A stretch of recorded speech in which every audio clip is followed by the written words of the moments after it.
Big virtual round of applause to our leader, Feminine Band, live to you from Spokane.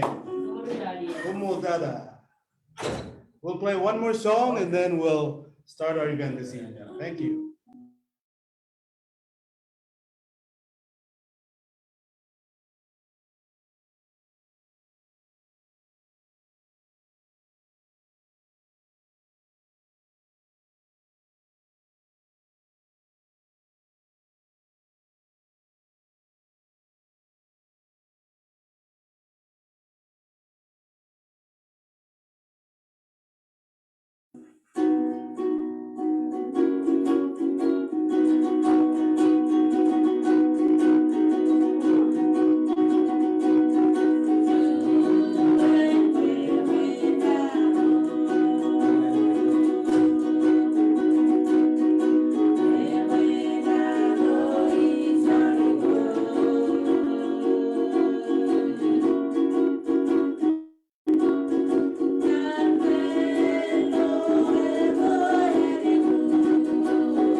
Another big round of applause to our Ligia Cabinet Band all the way from Spokane.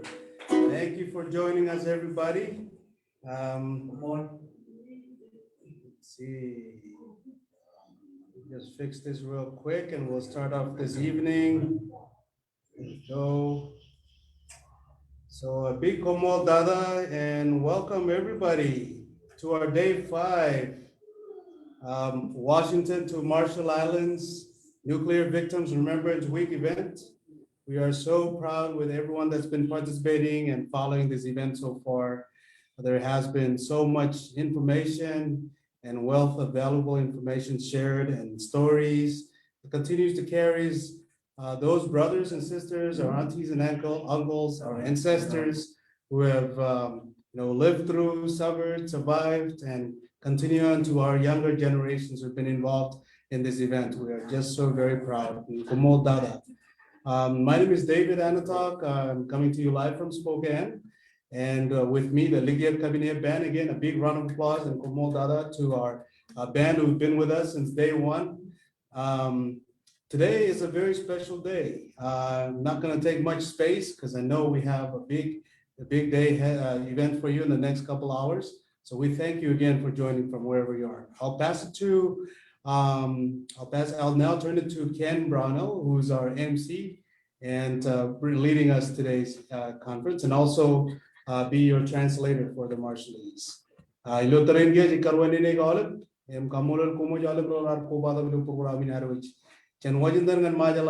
Victim Remembrance Week. David Kamul Barchunal Bane Waren are put of Kamudi. In Ijalago dengan Ken Brownell, MC and Kajang Chodin and Raini, Emganich Chibanka Chona, and Marong and Chon Rubo, and programming at Chodin. I'll pass it now to Ken. Yeah.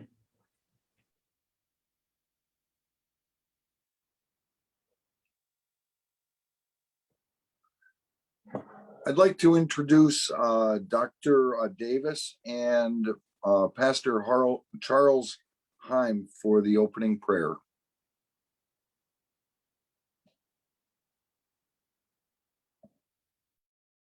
Hey, my name is Dr. Davis. I'm introducing to pray for us that we're going to begin tonight. He will pray first and I will pray after him. A mighty man of God, Pastor Charles Heim. He was born and raised in the Marshall Islands, a wonderful and beautiful place that I've been. I introduce to you Pastor Charles Heim, that he may begin to pray, and then I'll continue to pray. At the end of this, he will also close you out alone, apart from me. Sir, the microphone is yours.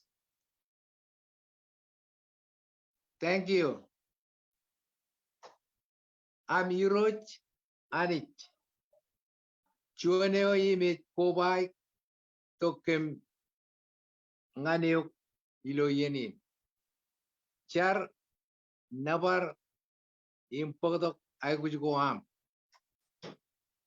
Kwe Anich Eo imit Peripem Echalak Chuan Men Ilo Murgoam Impochap Chalagagi.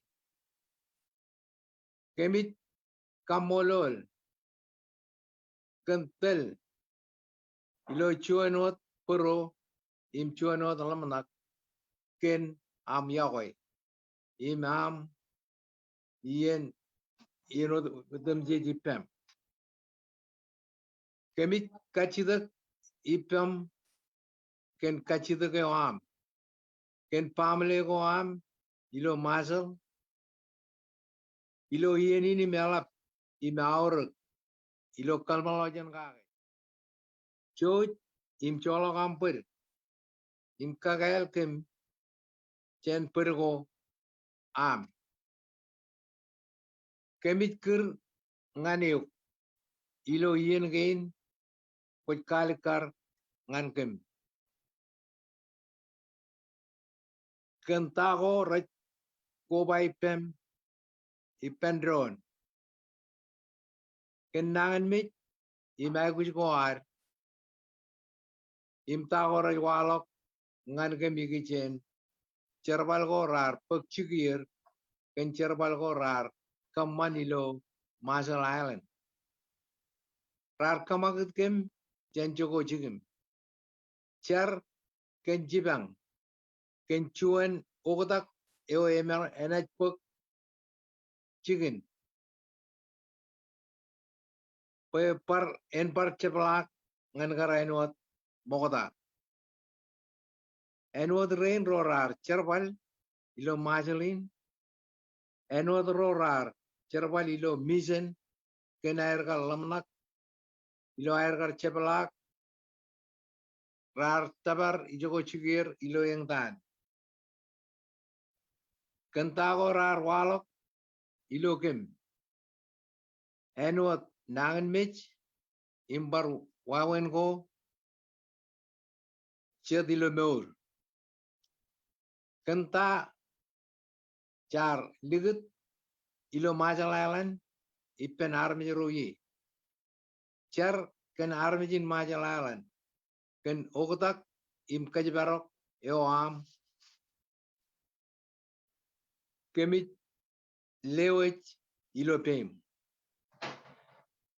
kemit char ken armijin majalalan ken aidem mane am nganir char ken marong ngan kaman pei pendron ngan wan malagot ilo emmagat go togelik char ken kajmur ilo chedop im tago rech walok ilo meur ko kachocho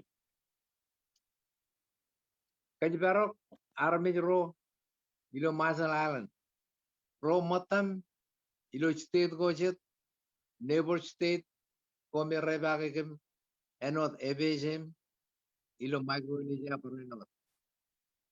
Koba ipendron ilo cherbal in Yahweh. Ilo wan malagot in ena kaman ko ramman ren pagsigir. Koba ikem ilo chuanwat pero in chuanwat chidup. Enwat ro ilo clean up mijenin kemar kaman ekar ngantago kemar ronjaki imrar churongkem. Kemar cherbal ipen drone ilo am karek kabijugunen ko an armijin majal island. Kia kemit ko by pendron and what Chuan family ken unin kono no kagi ilochar. Ilochar kemit kachidak char ken kajibarok eo am ngan rorech kada ken kem igichen manet ken air marong in telgem ilo item man. Rugagi ro am ilo ete im choice. Kachidak pwe kwan ledok ngan kem tayo jumui enot am choice im item man.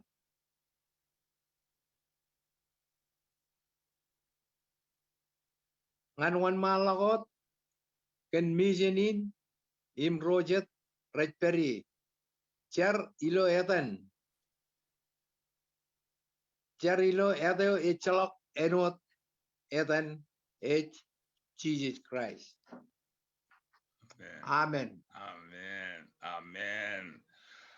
Our gracious Father, this season we approach you in worship, praise, and petition. You are our deity in whom we dwell. There's nothing in this physical realm that you are not aware of. We thank you for your love and guidance in the present task.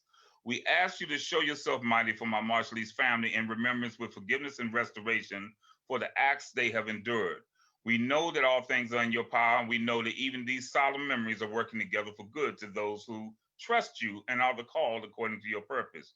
We are a family knit together by the ills of humanity, while under the influence that we were restoring the original state, the homeland that they were removed from. Upon their return, more has changed than disclosed, as well as for veterans who thought this was a humanitarian mission and now suffer health issues, as well as the Marshallese people. With the Marshallese and our own melodies, we place our care in your hand. We pray with the Marshallese to continue having the grace and peace to continue the fight. Also, we are praying for healing spiritually, physically, psychologically, and emotional for all parties involved. In addition, we pray a hedge of protection around the people of the Marshall Islands and the Republic of the Marshall Islands, included with all of Micronesia, in that they will continue to be the beacon of forgiveness and hope, love, and move forward, effecting changes internationally. You have knit us together with one heart and one spirit. Those of the cleanup mission, as we were told, and those residents that we wish to have had restored fully to their homeland. Now we are knit together as family for whatever reasons. We lift each other to you in prayer, which will strengthen us all in this task. Bless and strengthen those families whose members have transitioned to eternity from conditions related to the nuclear tests and contamination, those members who have transitioned due to pandemic and COVID-19 and related illnesses, and those who have just passed on and left the wisdom and history of this event to the youth to carry it forward. Please, a special blessing to my covering with the Marshallese people and my teacher of customs and true forgiveness, Pastor Charles Heem, a humble yet mighty man of God, and continue to give us collectively the grace and peace that this mission is desiring of us for all involved. We ask this in the matchless name of our Savior and Lord, Jesus Christ. Amen and amen.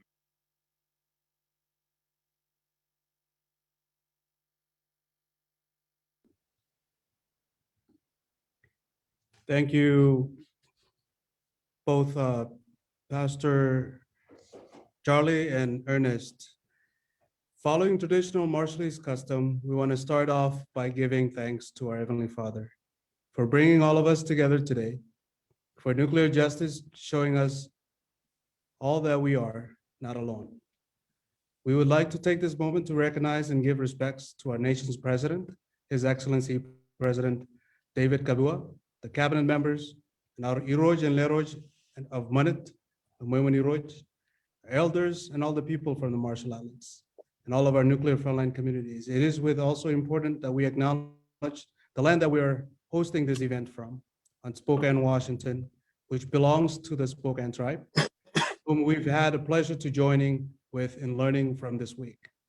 Lastly, we also like to acknowledge again all nuclear frontline communities joining together this week. Continue to persevere. Lokaudich, karangan man da gainar, no da roy, janailingan majal, nan chino yenin nganar lela kamolo lanich, parchuanalan. Claim kaudich, Rorian kaudajer, no Ruela Groar, Projedanewar, David Kabuan, cabinet member Roan, Irojim, Honor Roy, Lomemani Roj, Rotoro, Malabro Cachujo, Mkajo, Dumje Chumor, Armenian Majal. Luchonian hour, Kajet Kobai Pendron, and Kilem Kakimimich, can Charvalin nuclear island gainar. Parano the hour, Pajan Kilem Kaudich, Rorian Kaudajer, Ijenim Chich, Hosi program in Jene, Chen Spokane Wajandarin, Spokane tribe, Romejair change Terrier Rain. Kamululir, Paranot, Alaptada, Kile Olivan, nuclear frontline community go Kachujo. Right, 1 mile ago, the Yard to got Katabar, Chimay, Himon.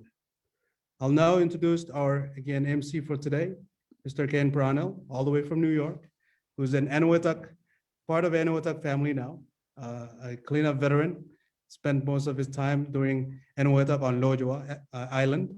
And along with him, all of our brothers today and sisters that we'll be hearing from today. Kamolol and Inijbalalaginin and Ken, Eumech, Chunia Rajarbarro, Lokarion Enewetak, Iloteren Carreo, Eme Periperang, New York. Yan matan pamilya ginari kia ligaw na Enewetak. Ken Brownell. Well, thank you, David. Welcome and thank you for being here today. Yokwe to our friends and family from the Marshall Islands. As a great many are aware, in 1954, the test shot codenamed Castle Bravo sent a cloud of radioactive ash directly over the Rongelap atoll. This ash fell on unsuspecting inhabitants. The US government decided rather than treat those affected by radiation, they would just study them. The very same government sent the US military members to the Enewetak atoll for a 3-year cleanup project after 43 nuclear weapons were tested there. The US government knew what they were doing. 8,033 people was the official number of personnel involved in this project. Many never saw the islands, and a great number never worked on the dome or lived on Lojua. Many were civilians, and others were based on Enewetak. But all were exposed to radiation. Our numbers are dwindling quickly. At this time, there are 300 plus survivors, and we've been asking the government to provide us with the exact number, but so far no answers. There was a website set up by one of our members that provides valuable information to those looking for answers, and many Facebook groups have connected with one another. The cleanup project began early in 1977, starting with parts of the coral reef being blown up so larger ships could get into the lagoon. Then came the crew that moved the aggregate from Engebi to Lojua. The base camp construction began around May 17th of 1977 with a crew of approximately 35 engineers. As the construction of the sleeping quarters progressed, more men were sent to Enewetak and then to Lojua. The actual dome construction began in late 1977 and was completed in December of 1980. Today you will hear from several members from the beginning of the project to the very end of the project. This is just a cross-section of what went on. I would like at this time to thank all the veterans and civilians that worked and lived on the islands, and to honor those who are no longer with us. It was our hopes of returning the islands to the Marshallese people. Many feel we failed in our mission, and we did. Please take a few minutes, listen to the stories, start asking questions, and most of all, start demanding answers.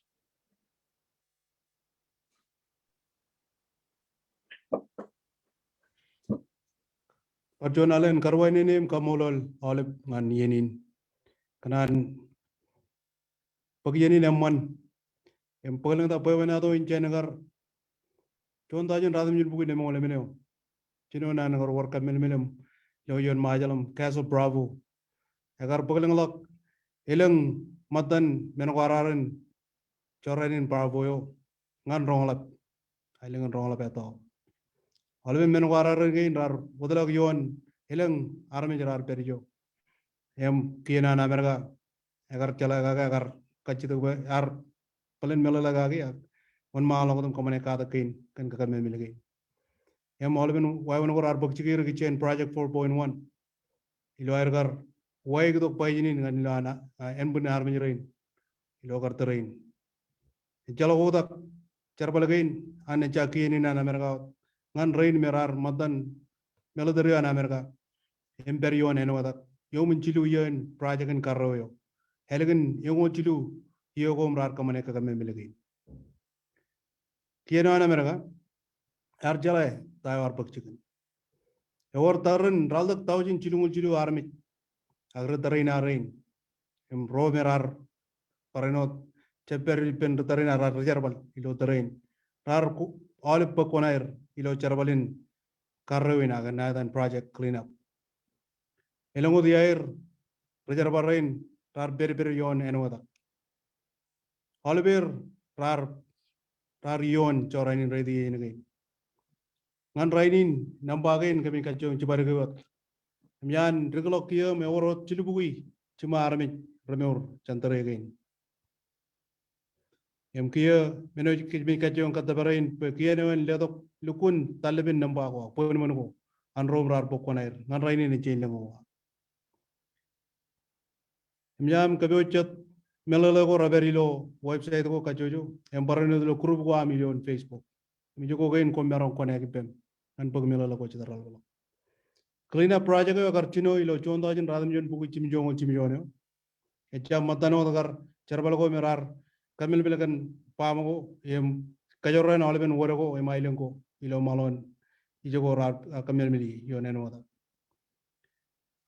Kuru adan rain rar pokonair eno reservoir rain jan melterio rar loy gailen karchoran ilo gar NGB toginnam lojo em ijo keme ar beri ar chino chuda ilo gar mei chongo jimjon rano chondo jin radmin buku jimjon em karchongan reservoir roilo tereo chilungulale yon chara rar charbali pendronum kamane jana em agal lenglok olibian rich ledo gailen armi baran pokonair kamane charwana em chani jir chani yen ngani numero jar perlo Enewetak em yon lojo tomen magi ilo lukun tere ar ejak e chamlok lok chondo jin radam jon buku jimjo ga chino em chamlok ilo tijampa chondo jin radam jon buku yongole rainin elongon melalo ko jiro jagi yan rain meraj pokonair lo kar charbalagain me kamang chicho da rebergia em iyo kona mengin kachong pagalang tak tagen rar pagchigir gan parano kamolol olben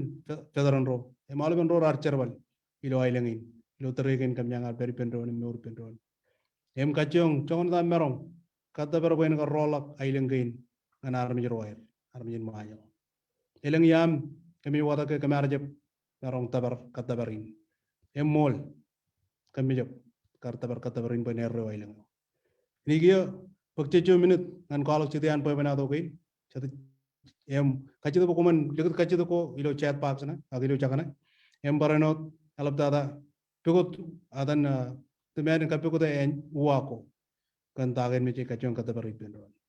We will now go ahead and start these videos.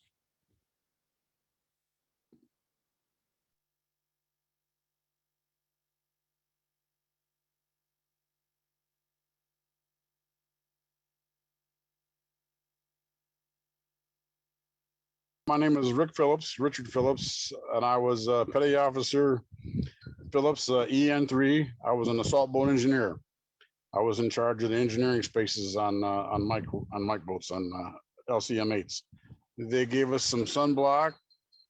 They gave us a pair of Ray-Bans and jungle boots. So then we went out to NGB. Our mission was to move a pile of aggregate. Now they had a big pile of aggregate that apparently had been there for years.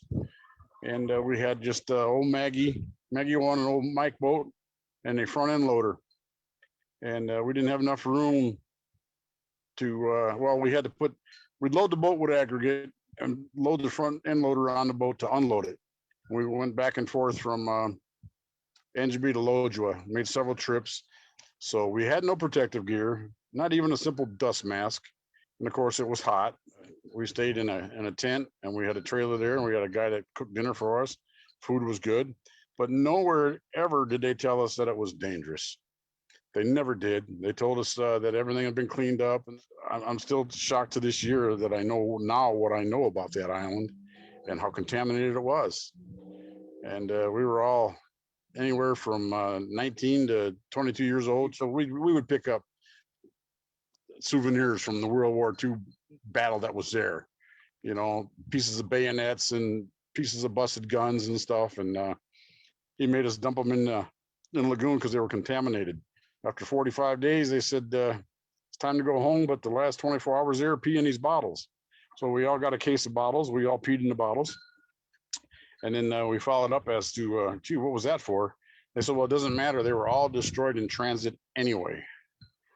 Well, once we discovered that that aggregate was there during all the testing, we put 2 and 2 together and we realized, wait a minute, this stuff can't be safe.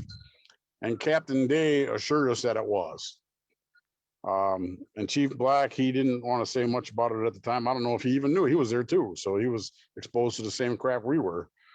He wasn't doing the day-to-day loading, but he would make the trips with us. But I remember being on that loader and scooping up buckets, running down to the boat, dropping it, and just at the end of the day, you'd just be covered in dust because you're sweating, covered in dust, and we'd have to jump in the lagoon to rinse off, and then we had a little freshwater shower. I don't think Captain Dave was being fair with us. I don't think he was being honest with us, actually, because he knew that stuff was hot, and he wouldn't get near that pile. The aggregate we were told was stockpile to be used for concrete slabs for the hooches for the guys that were coming to do the rest of the dirty work there. There was to scrape the soil off and fill in a crater. And after the fact, I wondered, Jesus, if that was contaminated and we're making concrete out of it, and these guys were sleeping on top of that, that'd be insane. You know, I was only there 45 days, and there was guys there were 6 months, but that island that we were on, I guess you're not supposed to step foot on for another 10,000 years, what I'm told.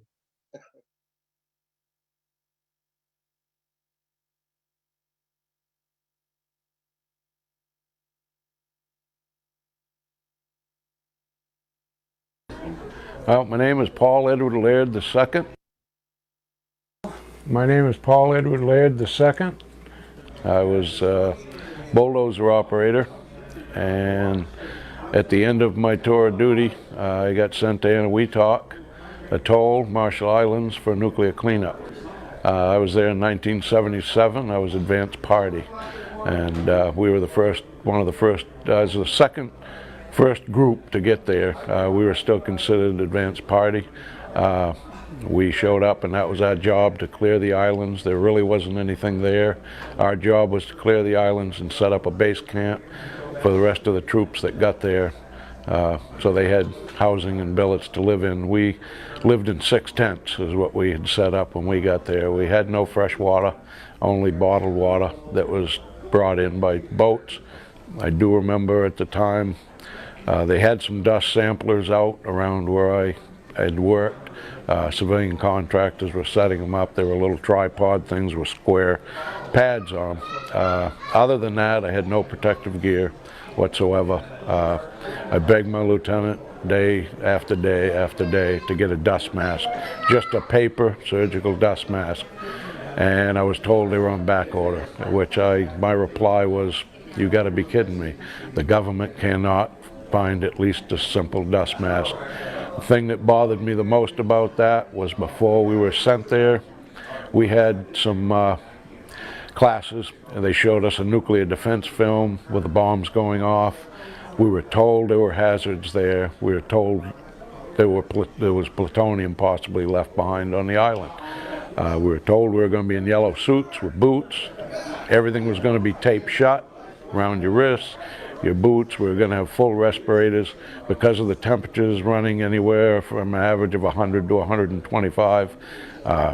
You know, that we were going to only be able to work like 15 minutes or so, 20 minutes at best, and we'd probably have to swap out with somebody, be decontaminated, and then go back to work, you know, at a later time. Being advanced party, when we got there, there was none of that. We had no protective gear. I never ever saw a yellow suit. After I made such an issue about having a dust mask, my lieutenant at the time told me, well, if you're that concerned about it, just take your t-shirt off and wrap it around your head. One day I was bulldozing, and my captain showed up on a job site and to see what we were doing. And I looked over, and he's in a full hazmat suit with a respirator. As I sat there with my shorts, my pants rolled up into shorts, my t-shirt off, wrapped around my head to try to keep me from breathing the dust that I was stirring up. As you can see, that didn't help. When you talk to senators about your issues, the response you get a lot of times is, well, you guys were all protected, right? And that's because the report they got from whoever submitted that report, which I believe was DOE, AEC, you know, Defense Nuclear Agency, Atomic Energy Commission, Department of Energy, did a final report on that whole, you know, project. Everything in that report, I would say that at least 70% of it is probably a bald-faced lie. We don't know, and I don't know if we'll ever know.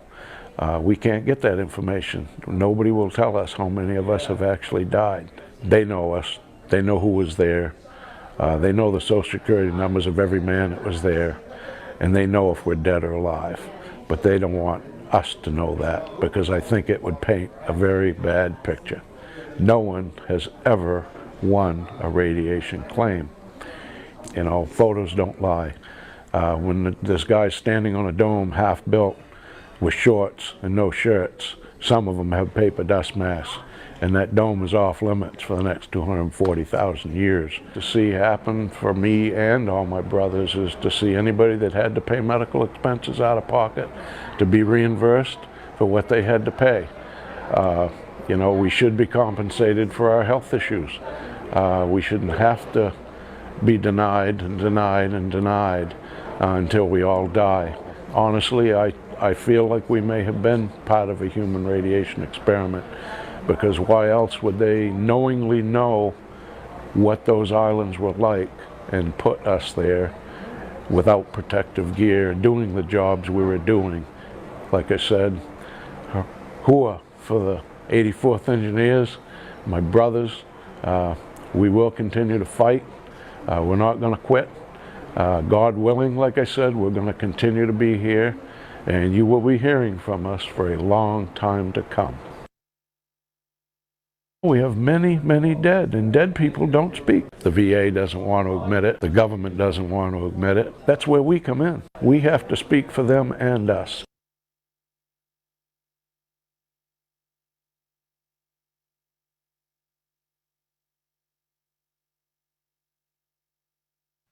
Good morning, good afternoon, good evening, wherever you're at. My name is Robert Celestio. I'm retired from the U.S. Army with a disability, and I was stationed in Lojo Island in 1977 to 1978.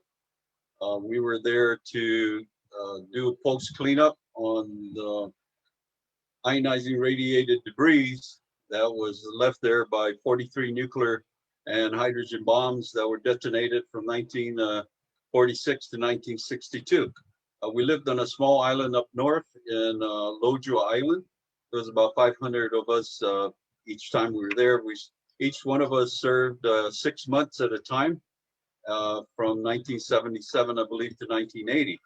As for protection gear, we didn't have any protection gear. If you look at our photos, maybe rubber boots and a dust mask, and we move earth with the bulldozers and graders and everything, and then dump it on my 20-ton dump truck and board it on to a landing craft and take it from which island, either from one of the hot islands to Runit Island, and dump it there and then come back.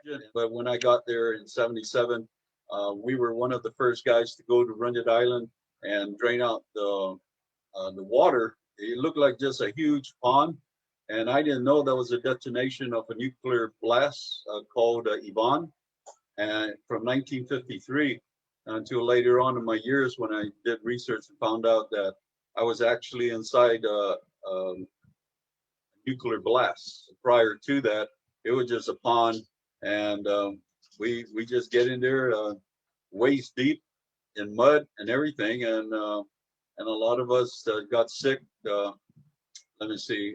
As for our badges, it was a cloth in the badge, and it would always get wet. So what they did, they gave us a hard plastic and put it in there, and seal it.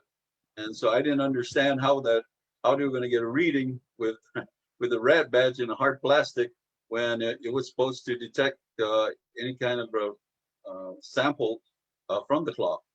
As for being informed on the dangers of the project, no, we weren't. We just said it was just post-war debris.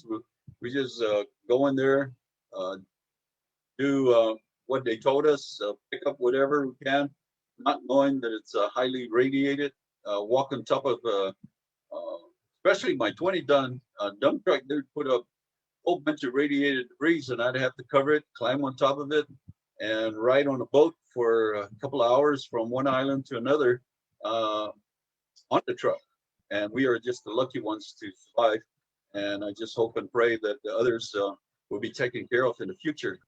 But for a young man back then, being in my 20s, I believe that we were just told what to do and we just did it.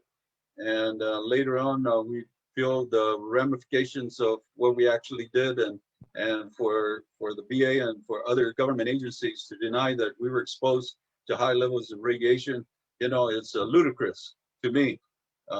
Just, you know, they just put us in ground zero and left us there, you know, and then they didn't even do a follow-up later on in the years that we found out. And here we are right now, we're trying to pass a bill in Congress to compensate those who were stationed in Loju Island and who did the work there in Enewetak atoll.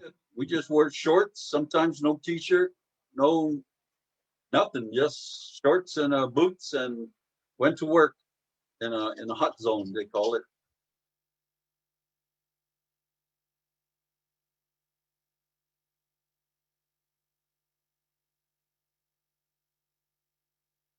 Hi, my name is Johnny Deerdorf.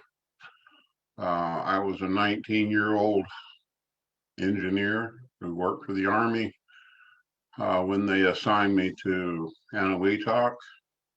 My primary duty was to run the batch plant that you see behind me in this video. My job was to make the radioactive contaminated soil that they brought from the other islands into radioactive concrete to deposit into the cactus crater, follow around behind a IMP vehicle, IMP, which was like a little miniature snowcat with a mast on the back of it that spotted radioactive isotopes or particles or pieces of metal. And my job was to walk around behind that thing and pick up radioactive whatever. We didn't have protection per se. When I first started, we were told to cross what was a hotline, and it was just basically a fence, and we walked through it, and we were put on a paper mask and a pair of rubber yellow boots, and we wore our boonie hats, a t-shirt, pair of cutoff shorts, and our jungle boots, and that was our uniform. Usually they wanted us to use the yellow anti-sea suits or banana suits, whichever way you want to call them. But after 30 minutes in that thing, it was clear that you were going to either die from heat stroke or dehydration because they were so problematic that people were falling out and they didn't work effectively. So my question was at that time, if there's nothing out here to harm us, why do we have to wear these big yellow ugly suits? We had a problem with dust and the wind and the debris blowing around, and they were going to hook up a water pump and a sprinkler system to keep the contaminated dirt wet, but we were processing it so fast that they couldn't keep moving the sprinkler and trying to keep the dirt wet and offload and load. And whenever we got ready to leave there, we had to go back through the hotline, and they would run a Geiger counter, an alpha detector over our hands, and they would look for contamination on our fingers and hands. And if it clicked, then you had to go take a swim in the lagoon and come back up and try again and check your boots. And even if you clicked and you took 2 or 3 swims in the ocean, you'd still come back and they would say, well, we got to get out of here. It's getting dark, so get on a boat, whether you clicked or didn't click. I did work in hot areas. We lived in a hot area. I didn't find that out till later. We did have film badges and dosimeters. I never got my same film badge nor my dosimeter back every month. We never heard whether we had any radiation or whether we had any readings on them. We didn't know anything. We just have them in a little plastic bag and turn them in and get back another bag and take off for the next month. And it seemed kind of funny that they were giving us these things. If there was nothing wrong there, they were giving us these badges and dosimeters. And I look back at the tragedy that we were put through, and knowing now what I know, if I'd have known it then, it would have been a whole different circumstance for me.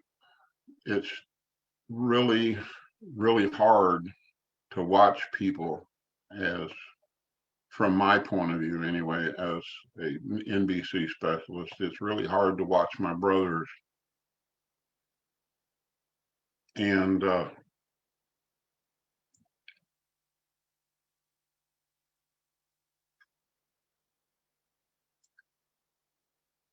knowing that the things that they're experiencing, the things that I'm experiencing,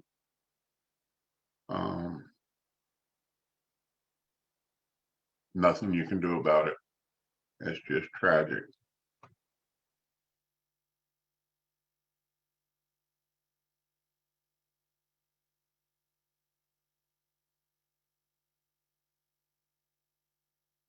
My name is Gerard Frank Bolden III.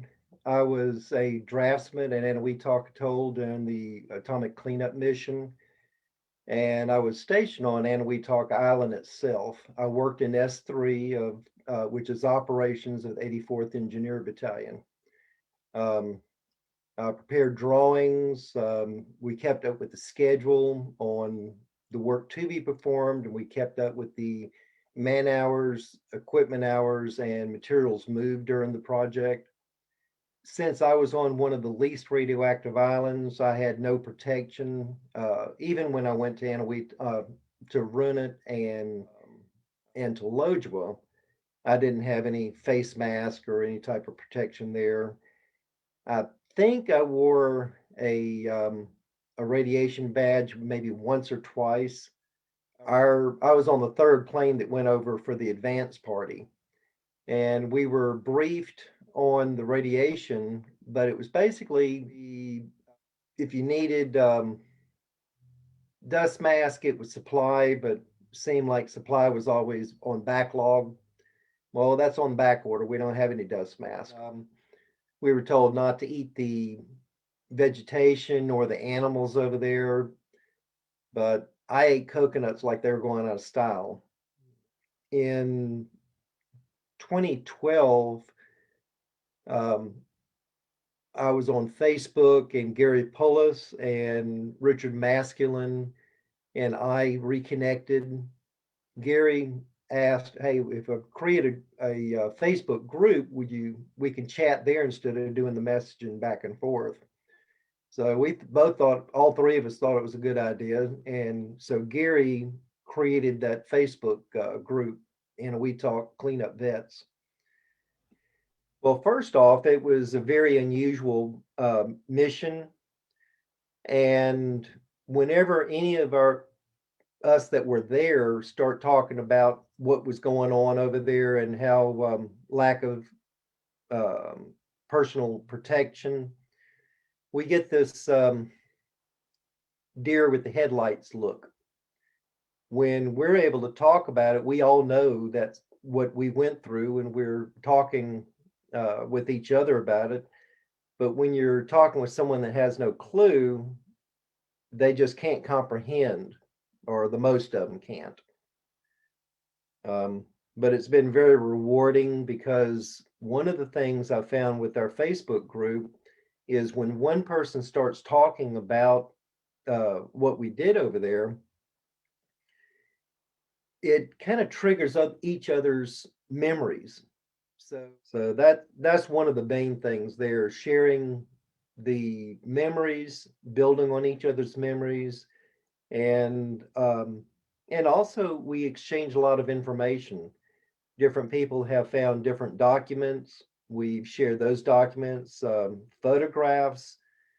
Defense Nuclear Agency said that we had the proper protection, but there's loads of pictures of people going around and doing their job with no face mask, not even a dust mask like a painter's mask, much less the full-blown yellow hazmat suit.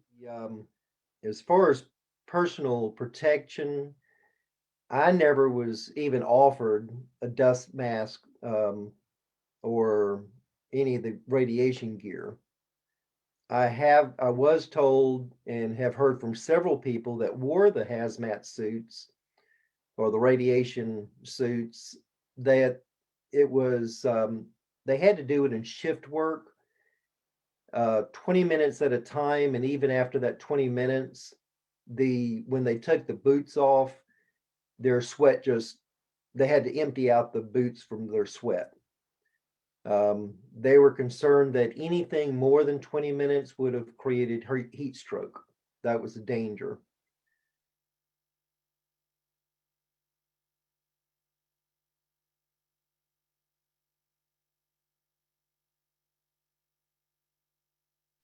Okay, my name is Ernest Davis. I worked on Enewetak in what they would consider the S1 shop, which was the administrative center for all of the operations there. Even though you had an orderly room on Lojua, we also had the headquarters, which included all staff elements on the island of Enewetak. Since I was at the hierarchy of privatehood, I could be detailed out anywhere. A couple of times I was detailed out to laundry and bath. And as they would bring all of the laundry down and we would unload like the laundry things off of the truck, all the dust would be everywhere when we would throw it. We put it out and they throw it everywhere. Other than that, my main duties were to perform those of an orderly room, or at the time they called it a pack clerk. Attendance, finances, personnel actions, even subsistence, things like mail call, which took me up to Lojua a couple of times. The very first time that I went to Lojua was on the boat. And after reflection, that was my very first time on a boat. And it was very memorable because mostly all I saw was the water. And it was a good long ride. I don't recall how long. The other times that I went up, I was able to fly on the chopper. It all came through us. So we all were exposed in some form. Not only that, but the water and things that we use, all of it came from contamination. So what type of protection did we have? None. I never saw anyone in any type of hazardous duty protection. The life on Lojua, from what I saw, was interesting, to say the least. I did spend one night there, and it was very interesting for the whole night. I was glad to get back so I could get some rest. But life on Lojua was very Spartan. The brothers worked there. They worked. And when they would come in the evening, they were covered in dust. They were covered in everything. And some of them, it even looked like it was one black guy. He was covered so much in dust, he looked like a zombie creature or something from one of the scary movies in Haiti or something. And from talking with a few people that I knew on Lojua, they didn't test many people up there. They only cared that you could go to work, you could do what you had to do. The rad badges and the air samplers, I never, in 9 months there, not 6, 9 months there, heard anyone say that those rad badges were functional. Everyone that came through that Quonset hut said it was worthless. It wasn't even good for a paperweight because the good breeze would come off the ocean and blow it off your desk. So were we informed about these dangers of radiation? No. When I got to Hawaii, the first thing they told me was I was going to Enewetak. The next thing they told me was that there was a woman under every tree. And then as I got off the plane, the guy that was telling me about the woman under every tree told me, now the problem is find a tree. So I had to laugh at that. We weren't told about any radiation hazards. We weren't told about any dangers. I didn't even know anything about any dangers at all. I just thought we were there to scrape dirt up. I learned more of the radiation hazards after I got there. And that still was not sufficient because they downplayed everything. I learned a lot of what I learned by reading certain things that happened to come across my desk. I'm an avid reader even to the day. So am I a little upset? Not sure. Because even though I feel that we have gone through and we suffer health-wise now, especially I do suffer health-wise, believe it or not. And the Marshallese people suffer much more. And that's exactly why I do what I do. apart from everything that's so damaging, it's one of the most beautiful places I've been in my life, and the people are just gorgeous. I thank you.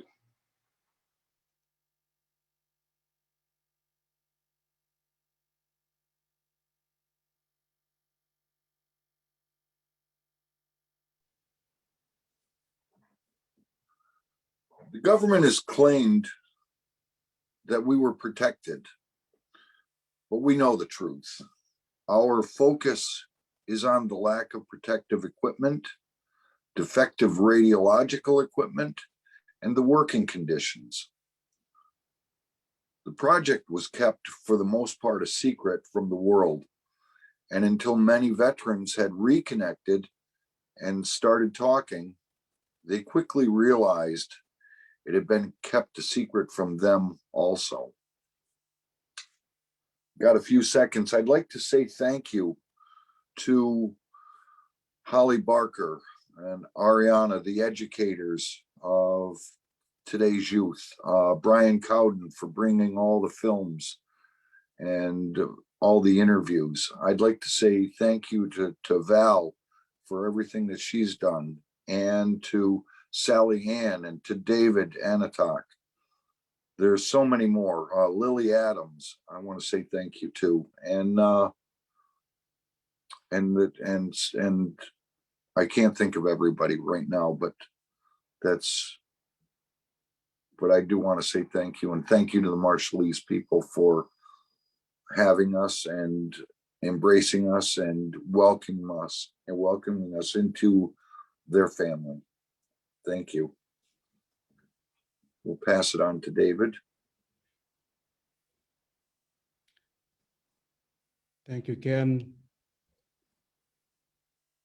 Kenian America page Elabangar Kajabarok, Rajar Rain, Rainimrar, Perilo Terrain, Carreo, Aga, Charbaleo Yun, Enewetak, Imrar Kalo Pevanato Gerkia.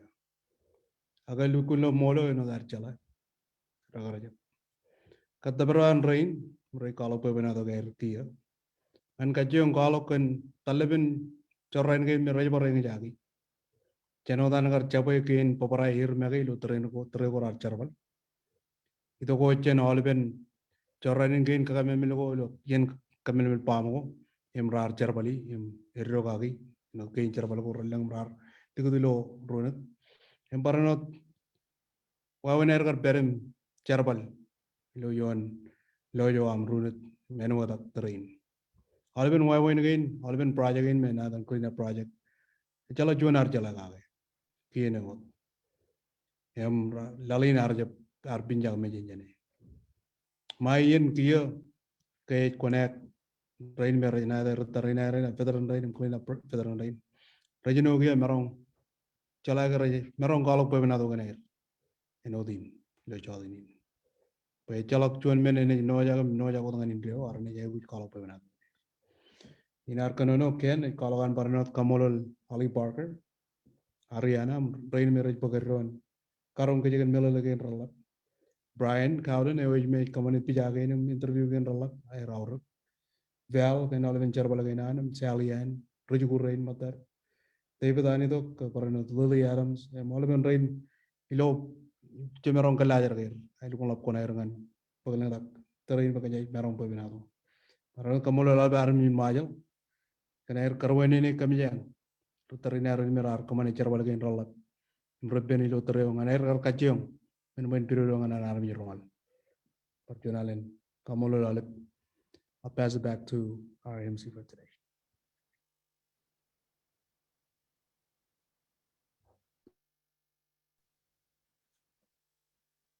All right. We've got a few more videos for you. So we'll watch those and continue.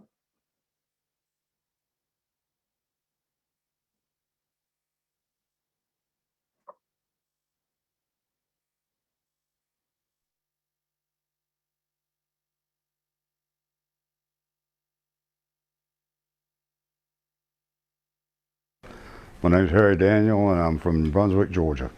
You know, it kind of bothered me that all these guys are having all these problems. So I started doing some research, found out that Clinton had declassified all the documents from the atomic test and the cleanup in 1996 and found a way to order them. I've probably been through about 12,000 documents, probably read about 6,000 documents, and I've saved about 700 documents.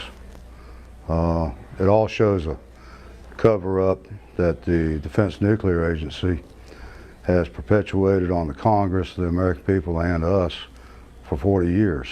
Congress was asking during the cleanup how we were protected, and Defense Nuclear Agency kept lying to Congress on how we were being protected. What they don't tell Congress, and haven't ever told Congress, was that the first 4 months people were there, they weren't monitored at all. The second 6 months, 80 to 100% of the rad badges were damaged and couldn't be read. Second 5 months, 90 to 100% couldn't be read. Even a year and a half into the project, month after month after month, 99.5 and 100% of our rad badges are damaged and couldn't be read. The whole second year, 1978, they were still sending guys to the northern islands, including Runit, which is the most contaminated island in the world, without rad badges. The whole thing was a cover-up. It was a dog and pony show. They never expected any of us to live this long. They never expected the internet. And anytime you talk about this to somebody, it's like they get a deer in a headlight look.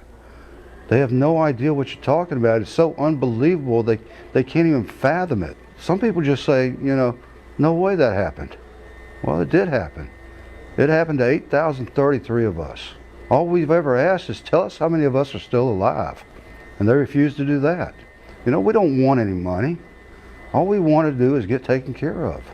Some of these guys have had 3 and 4 different types of cancers. I mean, it's ridiculous. We're losing 1 to 2 every month or so. They knew we were getting cooked. That's why our rad badges all showed damage. There's no way on earth that they can do what they did to that atoll and send us there less than 20 years later and not get any radiation. Well, they didn't care because Lojua was hot when we got there. And I've got 6 or 7 documents saying it was. And plus they wanted to keep, the reason they put us on Lojua was to keep us from tracking contamination down to the clean southern islands. And there's about 6 or 7 documents I've got saying that. Faulty rad badges here, samplers, what a joke. Yeah. There's a letter to one of the generals saying from Enewetak saying the expected failure of the rad badges has occurred. So they knew they were going to fail because they failed during the testing, and we used the same rad badges. It took them 2 or 3 months to read some of them, and the rad badges only hold their readings for 14 days. After 14 days, they lose 50% of their readings anyway. What were you informed of the project and dangers of radiation? Nothing, not a thing. There's a letter that I found halfway through the project saying that guys don't retain anything they have in the 4-hour orientation meeting that they have right after they get off the airplane. Now, these guys just got off a 12-hour flight, and you're going to make them sit in a 4-hour orientation.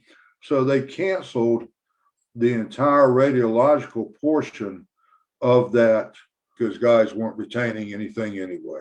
Out of 8,033 men involved in the cleanup, we can only find 454 still alive after years of searching and national news exposure. The total radiation of these 43 bombs in Enewetak equaled 8 times the radiation released at Chernobyl. But the Army says we did not get any radiation. At Chernobyl, they used robots to clean up, but in 1977, all they had was engineers, sailors, and airmen. Around 3,500 of these 8,033 men were housed in a base camp that they built from scratch on a contaminated island in the north of the atoll where all of these tests took place. This island was within 300 yards of 1 blast, 800 yards of 4 blasts, and within 5 miles of 32 blasts. This island, Lojua, was no less in 4 documents notated as a substantially contaminated island before we got there. They said we were protected. Shorts, t-shirts, and boots don't offer a lot of protection. Again, I'm Harry Daniel. I'm a Lojo animal and damn proud of it.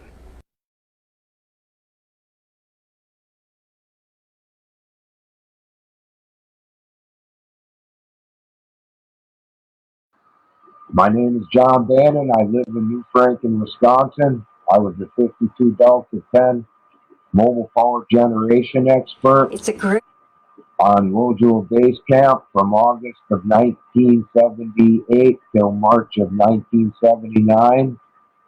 My duties included maintenance and repair of the generators. I worked mostly on concrete. I was very fortunate. I had an air-conditioned control room that I could sit in. I had no protective gear whatsoever. When I first got to the island, I remember receiving a badge, and I turned it in 10 minutes later, and I don't ever remember seeing one again. As far as the only protective clothing I had or protective gear was my earplugs because of the noise from the generators. And of course, I had safety glasses. But as far as from protective gear from radiation, I had nothing but the shirt on my back.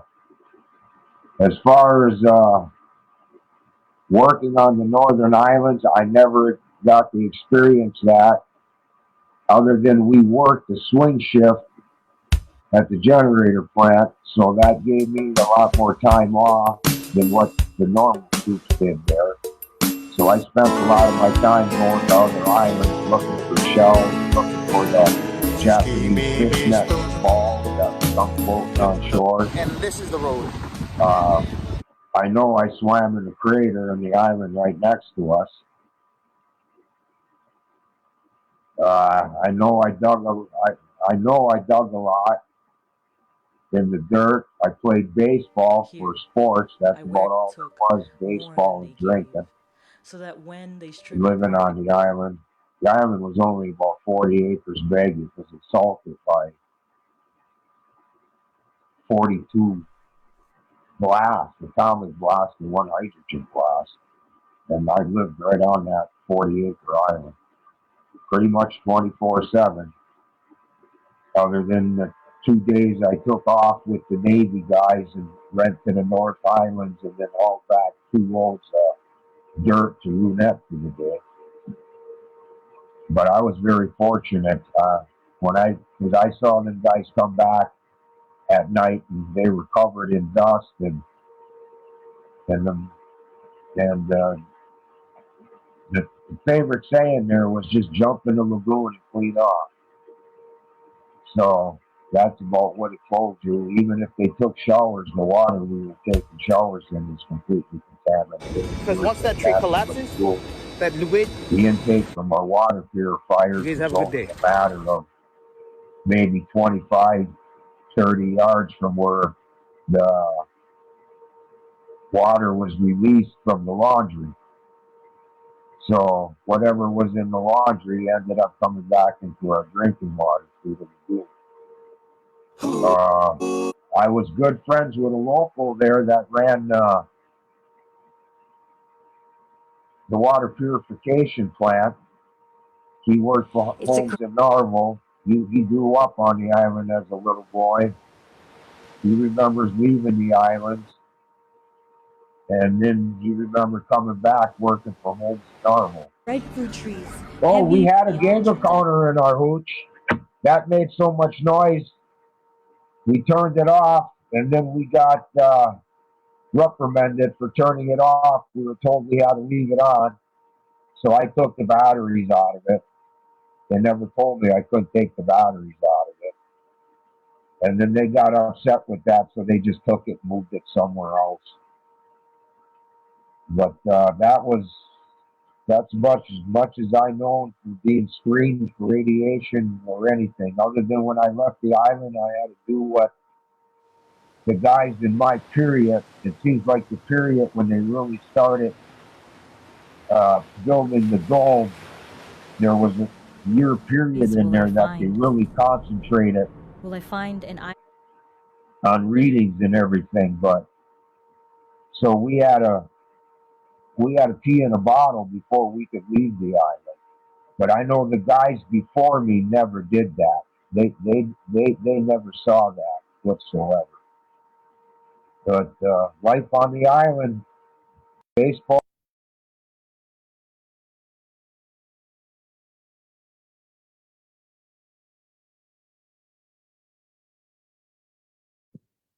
The video is muted now.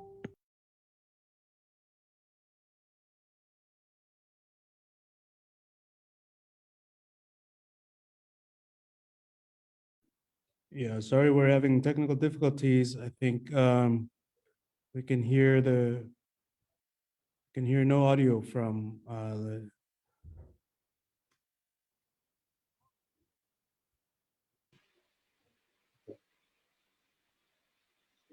control. If you can hear me, please unmute the video playing, please. I have no idea what's going on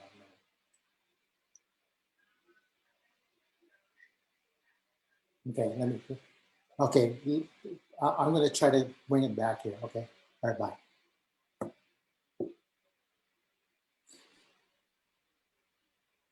Okay, thank you, control. We can hear you, but not the video.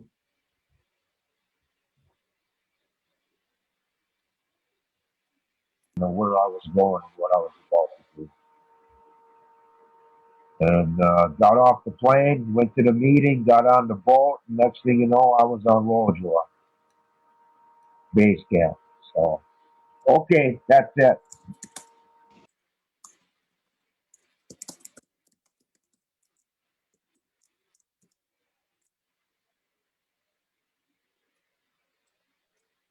Hi, my name is Mark Richard Sargent, United States Army veteran.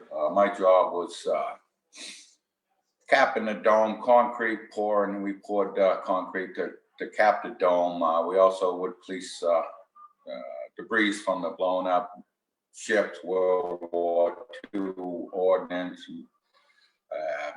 If it was hot, we'd put it in a crate or we'd spray paint it red. We'd pick it up with our hands and run a Geiger counter over. If it goes, Geiger counter go crazy, they'd spray paint it red, and that means we'd put it in the dome. It was hot.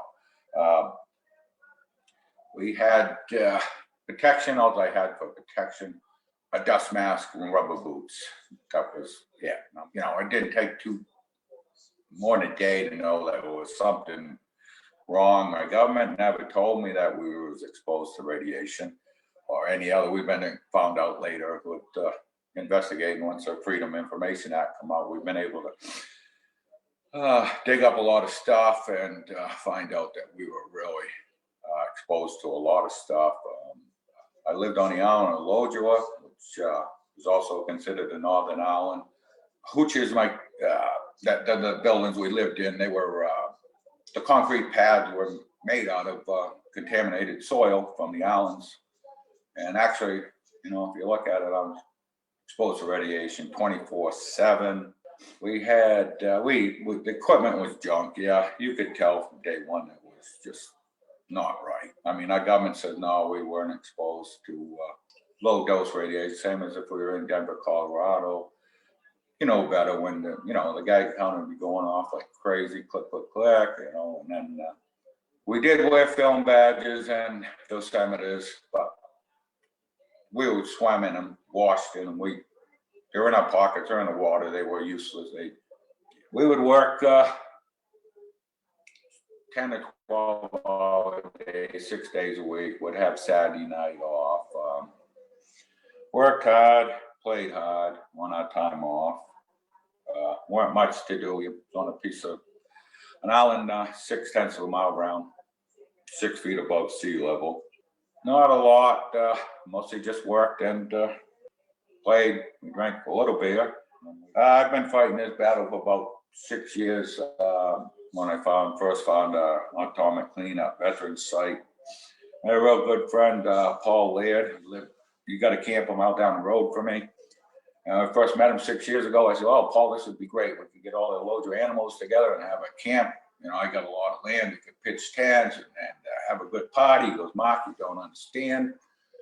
Most of the guys ain't that healthy." And Paul's no longer with us anymore. And this is why I'm continuing this battle. We have a lot of unhealthy people. The government said they were doing this for the good of mankind. And they should help the ones that have sick. The people of the Republic of the Marshall Islands, I mean, they were kicked off their land. They can never go back there.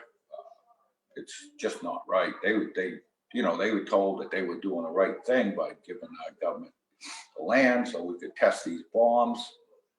Can never go home. No, maybe in 30,000 years or something like that. I'm not an old man. I'm old, but I still should have another 10 years to live with my grandchildren, celebrate my heart, my fruits of my labor. We just need our government to recognize us as radiation exposed, and please. Sorry, getting a little emotional. You know, our government's a great government. We make mistakes and we get better from it. That's what we have to do. Admit our mistakes and move on. My son's an officer in the United States Army. When I first told him about my experience, he said, "Well, Dad, I'm in Korea and they have yellow dust, and don't worry, you know, you're okay." After digging up all this evidence and stuff like that, he's come back and said, "They need to take care of you, Dad. Our government needs to take care of you." We're just trying to educate the public, let them know. I'm not just fighting for myself, I'm also for the Republic of the Marshall Islands people too. They are great people. I met them last year. We had a reunion in Springfield, and they're incredible people. They embraced us. You know, we bombed the crap out of their country. Keep it going. We don't want any more nukes. We're gonna do whatever we can. I've seen the devastation firsthand. I do. It's not good, people. Please. I think we have what we need. That was super fast, but you did it so well, Mark. So I don't like the camera. Kenny knows that. I try to stay in the background. Thank you, guys. Everything you're doing, and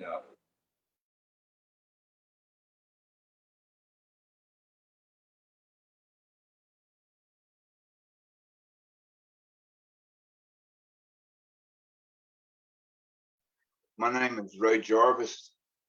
I was one of the last military to leave from Lodua. I was sent to Lodua in 1979 as a power plant operator. Actually, I was there when we took the power plant down, and we were the last military to leave Lodua. We had took the generators and motors and all out of the building and put them on a flatbed and sent them to Runit. We were told they had to be in operational order, and after we had cleaned them, I think about the third time, they were still hot. They were still considered radioactive, all but one. And it was the one that I had spent 2 nights pulling apart the motor to get it running. These motors and generators that I had worked on every day for 6 months was so hot that they had to dump them in the lagoon. They were never passed inspection because of the Geiger counter. They were hot the whole time. The people came in to Lodua from homes in Narver when we left, and they were supposed to salvage the buildings. Now, there wasn't military wasn't left, but there were homes in Narver and local guys there to take apart the buildings. And the whole time I was there, I never had any type of protective gear. I had anything as far as any protective gear that I know of. I never even saw any of those yellow suits that I've seen pictures of, and people said that the new guys, when they would get there, would put them on and try them, but I never saw them. The whole time I was there, I never had protective gear. I never even saw protective gear. And they would bring things like a drum. I know one night they brought a drum that had some kind of purple-like stuff in it, and the drum was leaking. And they even told me the drum was leaking, and it was in a what they call a salvage container. It's kind of like a plastic thing that you put a 55-gallon drum in. Basically, when it's leaking, you put it over the top of a 55-gallon drum, then you flip it over, and then you put a lid on it, and then it's sealed in that container with the lid on it, and therefore you're not supposed to get any contamination. And they would bring things like that, or a box, just a cardboard box that would have radioactive on it or poison on it, and they would set it just inside the door of the power plant. And my boss, then he was an E7, but he would say, "Don't touch it. That's going to the crater." And when you go, and they'll come get it in the morning. And so in the morning, when the guys was going to work, somebody would come and get it and put it on the boat with all the other troops that were going to work. There might have been 50 of them or something like that, getting on a mesh boat going to work on Runit, and they would load it on the boat and carry it to Runit and dump it in the crater. And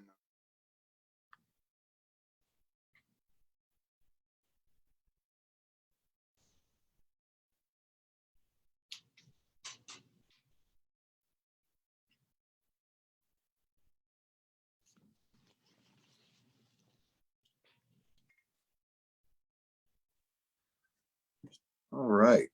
I apologize for John Bannon's video. Don't know what happened there, but we're going to continue on. 40 years later, the cleanup veterans have found they were not alone.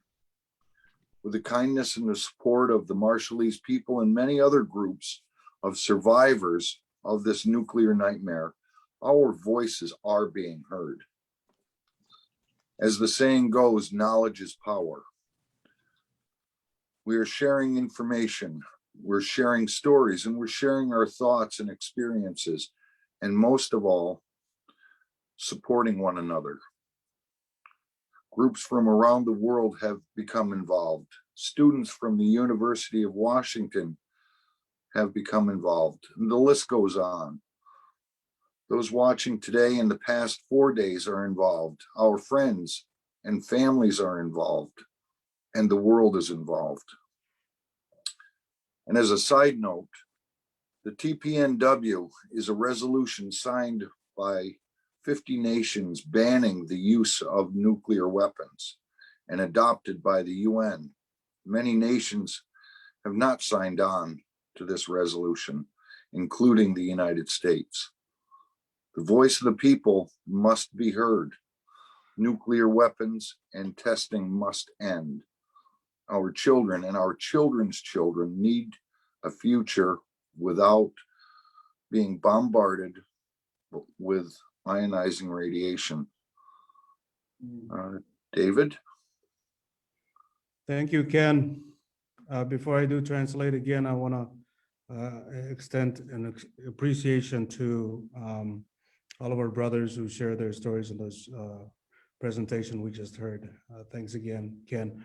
Yang ulio to kalik jen yenu alik tada kalina veteran rain prajakap chalage rajem magaye jenot emmanem harum mai rain kurbu kain menjar chino pendron imrobe menjar ellai jen chorainin kakamen melgo aini gero chumur giya chamarong wadage harum jer chino rongajagi enot ilo konono wage meno jala it kajur aga ibendron it kala kajur melo lagain che chagi ibendron lo terin webenado gain me jero jagi im kala olben kala malo jeno gain yar tagom jarang jagi chen mengen rar walok chip chiri bajen komani ki lutri enganar rajang ron koda ron lo charbal Group gain kajojo jen alben belagin lalin ko bai pendron rujig jen University an Washington MJ Juno per pokon ergia kajang rain ne chojo jalip ko bado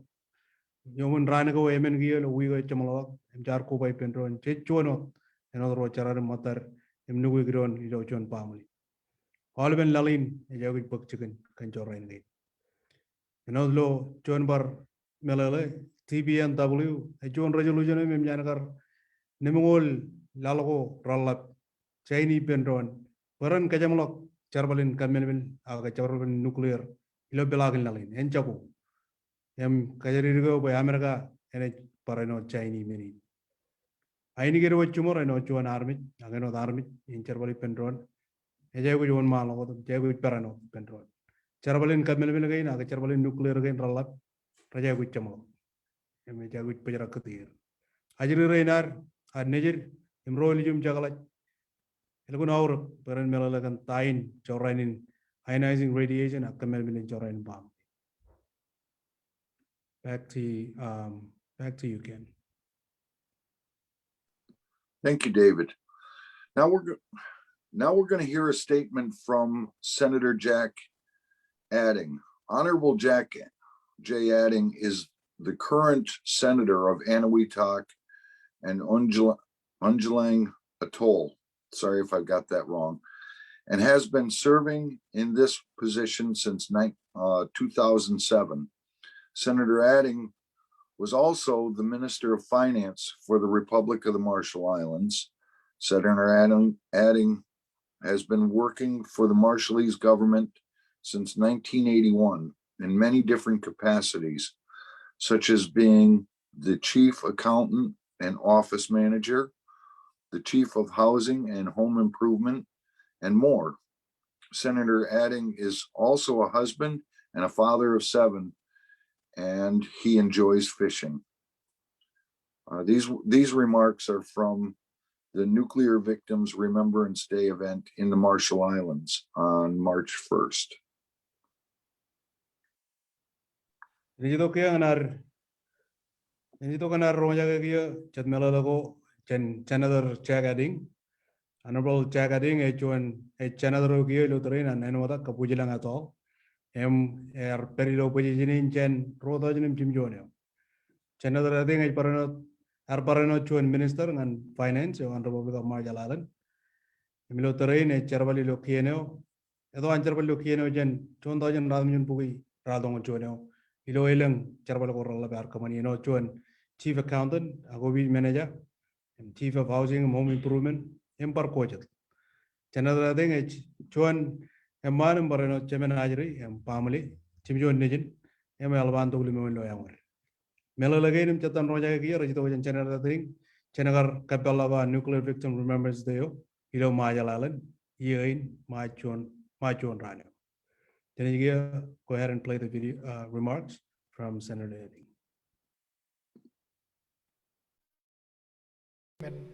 Chojum welcome Edok, Honorable Jack Ading, Senator Ewan, Enewetak at all. Mr. Senator.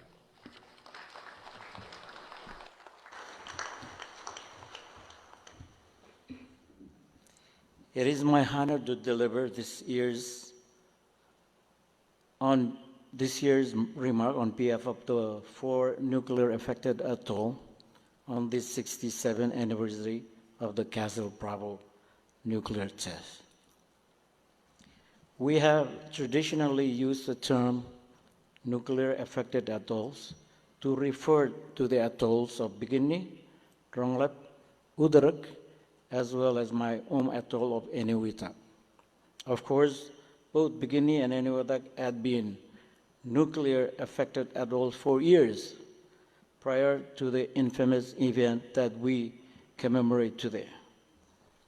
Nuclear tests commenced on Bikini Atoll in 1946 and on Enewetak Atoll 2 years later. But 67 years ago today, both Ronglap and Udarak at the misfortune to join our club in a very tragic way. When the U.S. detonated the Castle Bravo blast over Bikini with the force of 1,000 Hiroshimas, the wind blew deadly nuclear fallout over the unsuspecting residents of Rongelap and Udarak, and indeed other atoll as well. Residents of those atoll call it the Day of the Two Suns, the Day of the Two Suns, with the massive Castle Bravo explosion lighting up the morning sky like a second sun. Fallout thus fell on the people like snow. The people had no idea what it was. Children played in it, and they hated it. Years later, a study found that almost 70% of the children on Rongelap who were under 10 years old at the time of the blast had eventually developed thyroid tumors. And many women from there who got pregnant in the years that follow gave birth to babies who resemble jellyfish or bunches of grapes, dead either on arrival or after only a few hours of life. The U.S. was aware prior to the Castle Bravo test that changing wind patterns had put the residents of Rongelap and Udarak and other inhabited atoll at risk.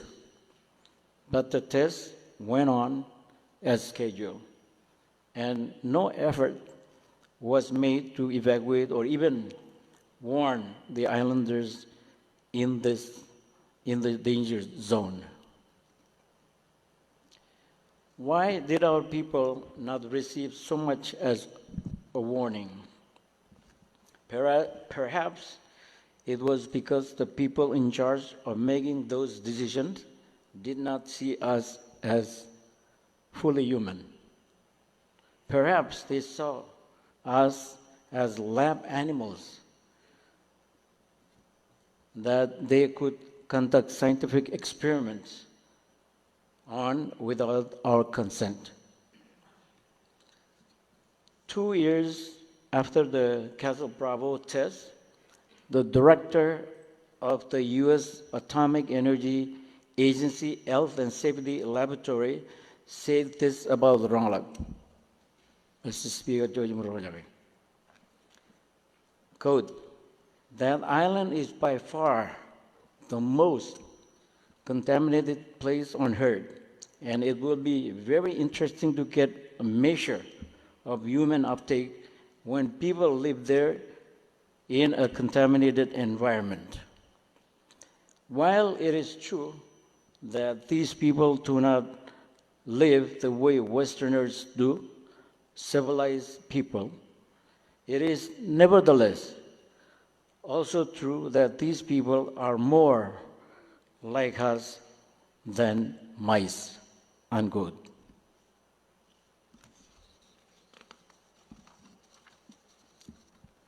If we look back on history, there's much that we could make us angry. There is much that could make us angry. But looking back in anger is usually not a healthy thing to do. The theme of this year's commemoration is more positive. We are not alone. And indeed, we are not alone. This has become particularly apparent to many of our people over the past year or so, as we have forged a very special bond with a group of people that is very different from us, but with whom we have a great deal in common. I am speaking of approximately 7,000 Americans, both military and civilians, who participated in the nuclear cleanup of Enewetak atoll from 1977 to 1980. One thing we have in common with these Americans is that they have actually lived on our islands. Most Americans could not find the Marshall Island on a map, but these Americans have actually lived here. In the decades that have passed since the cleanup, it has become apparent that we have a lot more in common with these Americans than the fact that they temporarily live in our homeland. It turns out that these Americans were exposed to dangers that their government did not properly warn them about. And years after they left Enewetak, those dangers ripened into a wide variety of diseases, especially cancers, that have caused these Americans to die young at an alarming rate. I said before that I was speaking of 7,000 Americans, but in truth, we have no way of knowing how many of them have survived.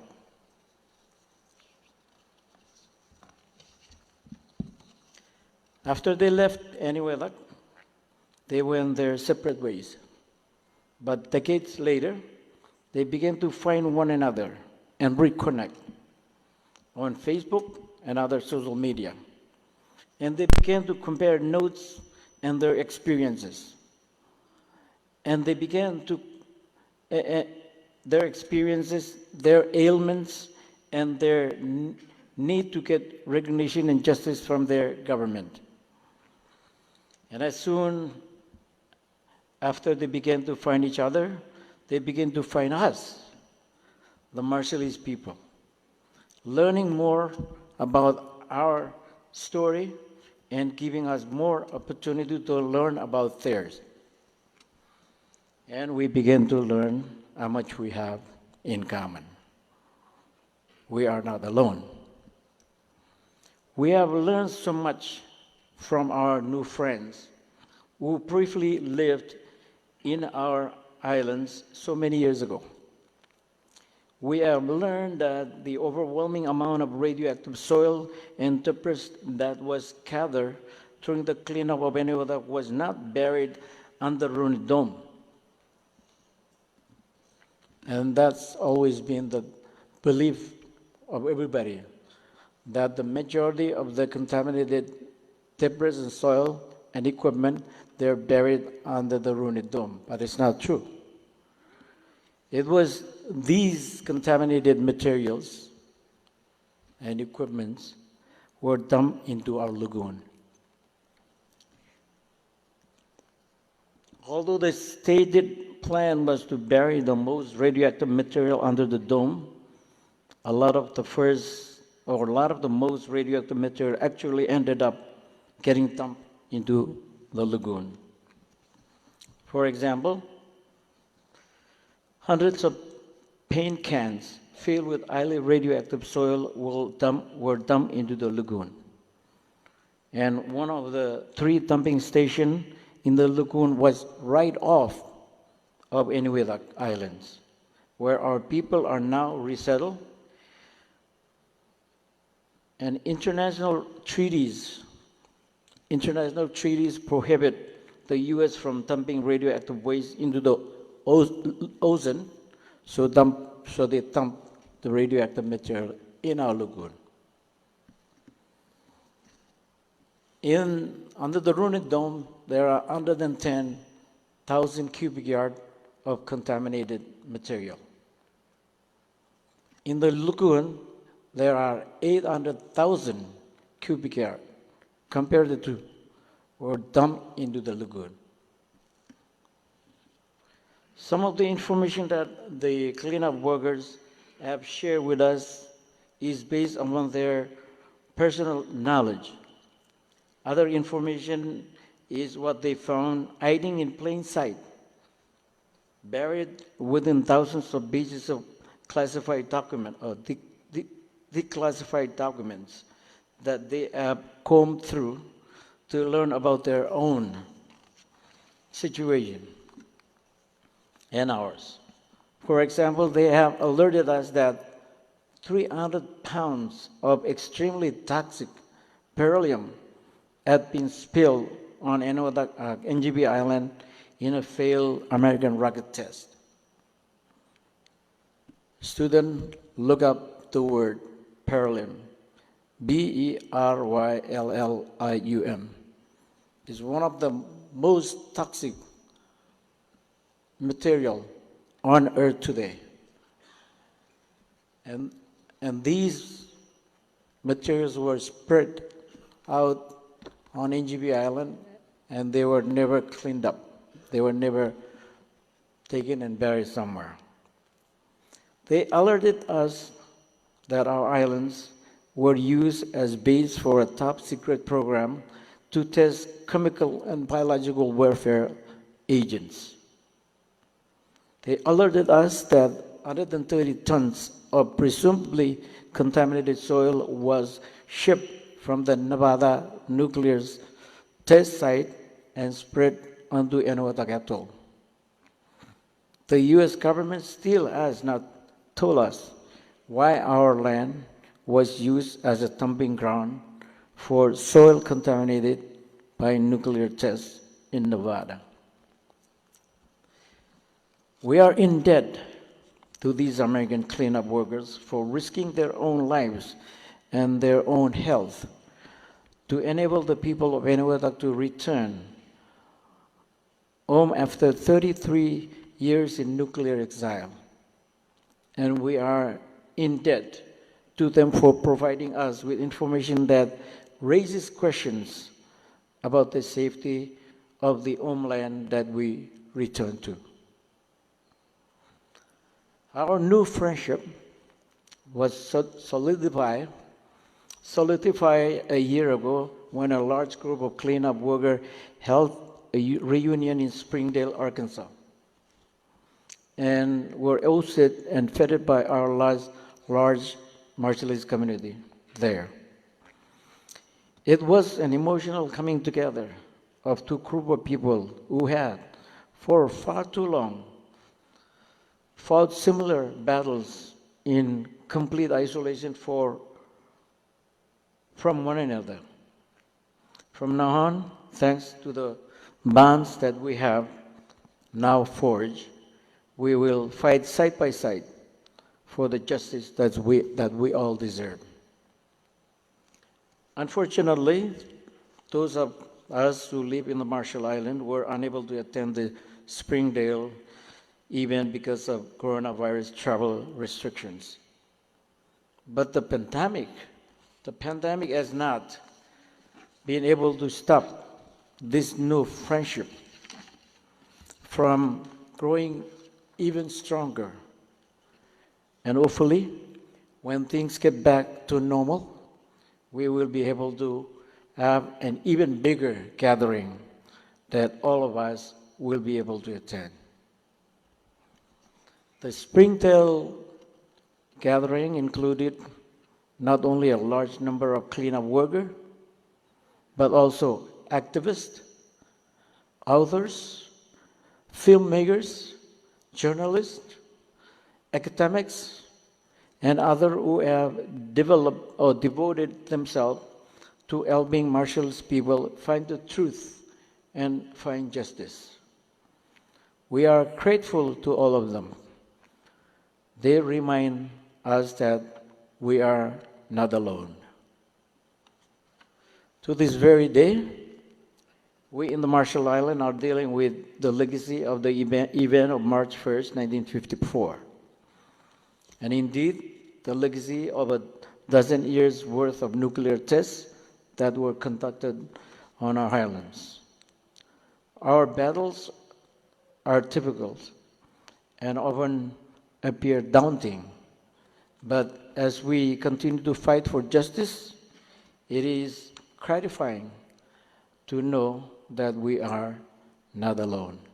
Chicham Magayar. Kumodada.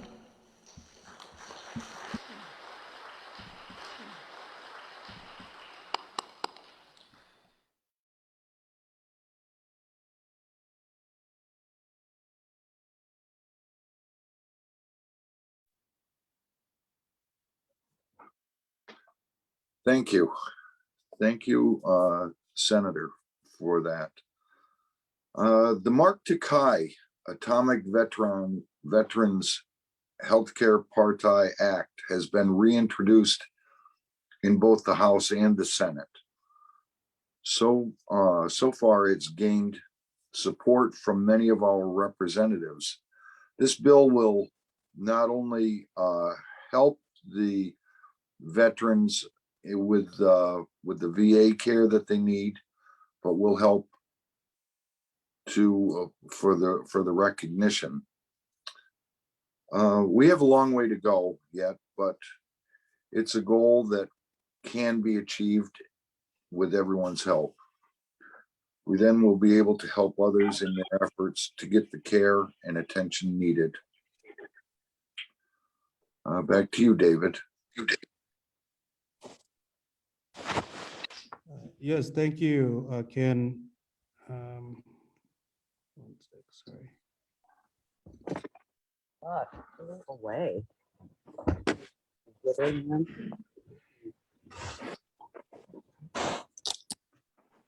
Kamulul Senator Ading for his remark and melalawan alidongan kajang. To kaya kolok karagarin join bill ilo everilo Congress na then Mark Takai Atomic Veterans Healthcare Party Act.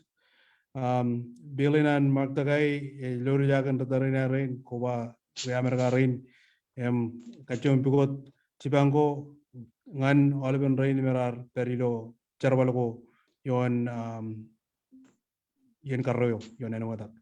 Cebrutarin arino ta parano rom rar charbali per.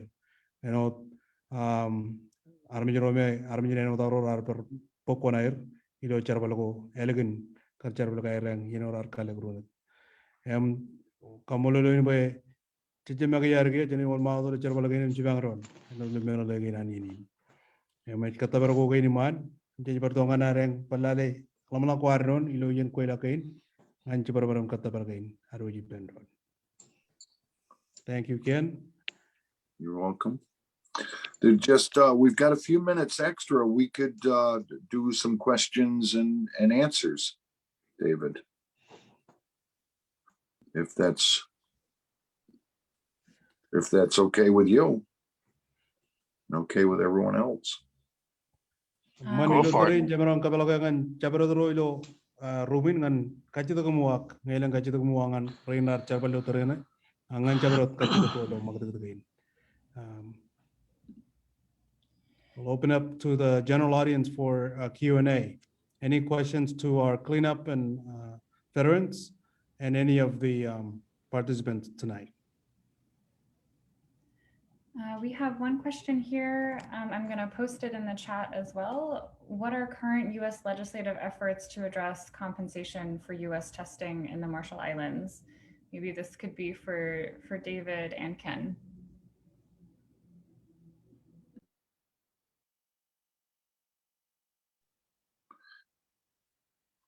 David, you want to try to answer that? I'll translate that question in Marshallese and take a shot at it.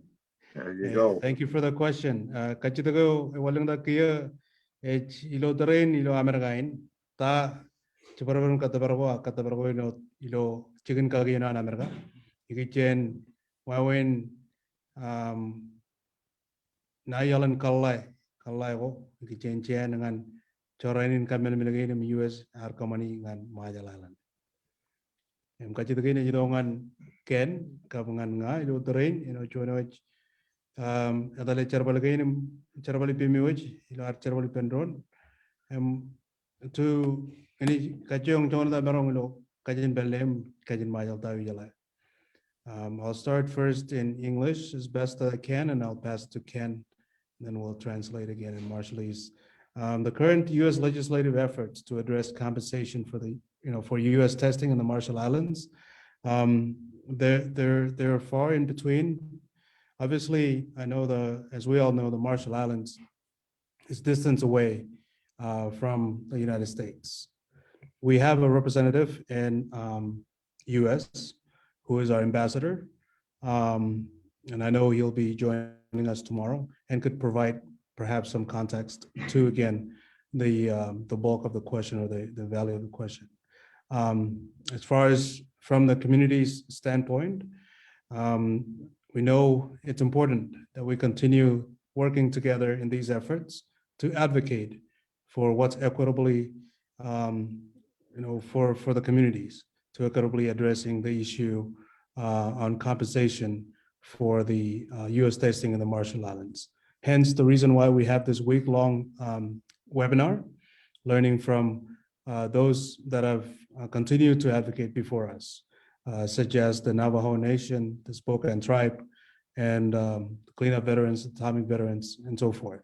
And so it is certainly an important question. Thank you for bringing it up. I'll pass it to Ken if he wants to add on. Well, unfortunately, David, I don't have a tremendous amount of information. I know that the government of the United States of America has been rather cheap and not paying what they should be paying.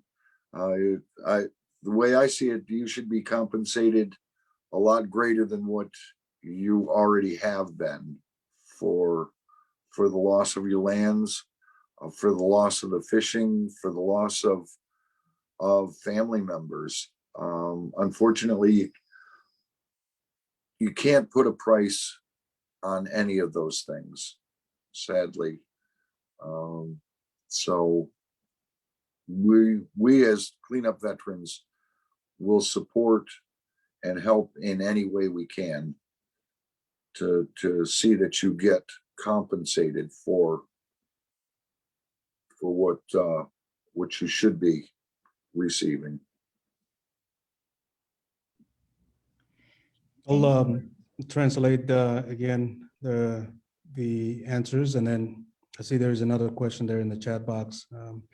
I know Pogmelo ilo darin e jalog lukun and all balen juan walk jamarong kalikari ilo darin kitchen e wawen ak charwal da jamarong komani ben ruwela roana amerika kitchen na wonen chorai nagin kan kan mel gorar bok chicken chana amerika ngan majal e menot kamelo lego kay wonen koy lagin lo wigin ngan ain melo lagin pajen kachong lale uchukuno yakar e mejumoi anar pogal nang dagi ben rain mere pagaron pebe gen rolap lo chicken pebe ko rolaban kini na amerika aga melo logo jen ken boy e boja golben rain imrar right survive lo train jen clean up veteran ra ngan juda giligan romajal bakata bergen e ragu tabrak molge eben ligi chuan wanene we kar mejumoi aga yakar tada me mandada bojen cicala ga jagu tabrak boja wich lang yalan cibang ngan chorain gen rolap imrar walo la ilungo.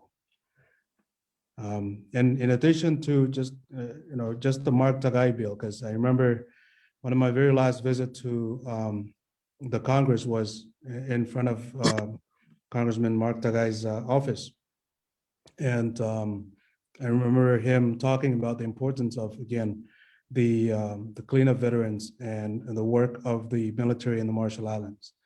And so I recognized then how many of our official from the U.S. government, including their key staff people, are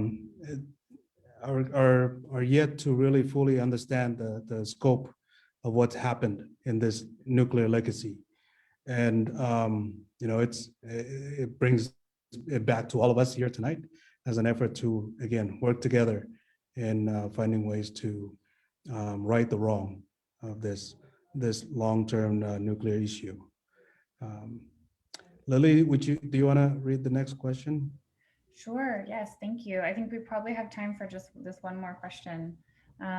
So what's the current status of the RMI, the Republic of the Marshall Islands, ratifying the treaty on the prohibition of nuclear weapons? And maybe a broader question would be, what is the position of the RMI on the treaty? And is there any possibility of the US increasing funds for cleanup and assisting those affected? And I think, again, this could be for both of you.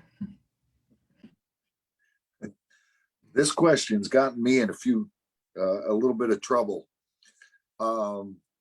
Apparently I was brutally honest and not very diplomatic when answering it at one point.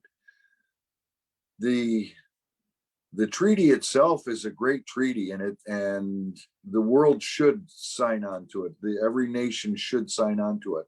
The problem is they're asking to clean up the mess that they made of the nuclear weapons, which is a great idea again, but the US itself has made so many messes with nuclear weapons that it would be almost impossible to clean up every one of them.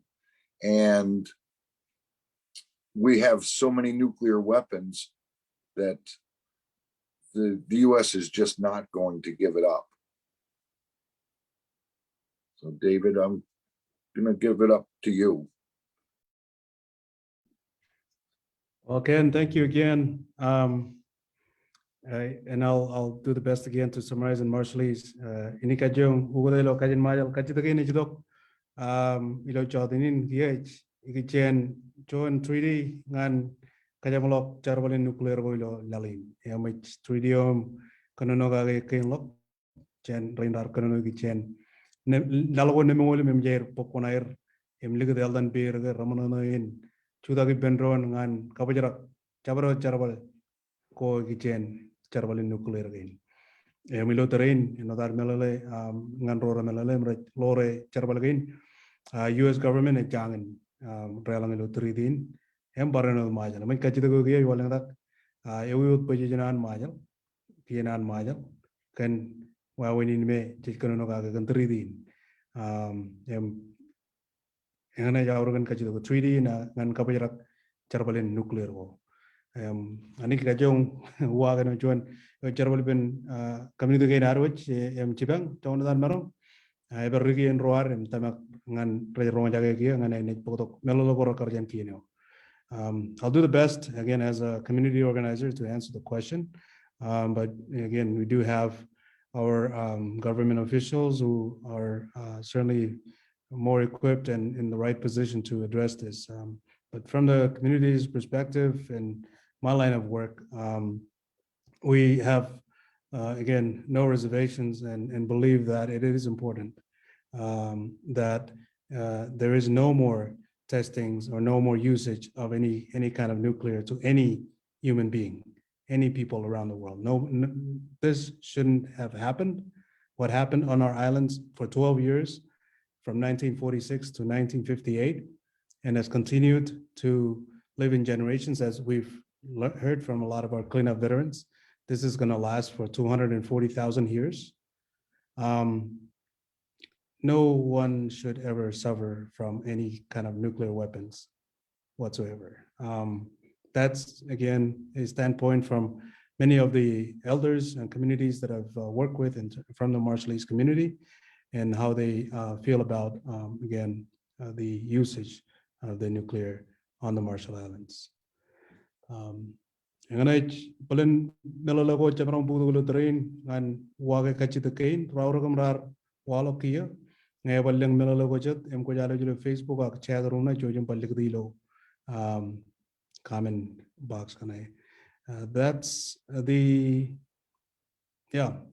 position at at this period of time for the questions. I'm looking at the chat box, and let's see, Lily has been helping us facilitating this.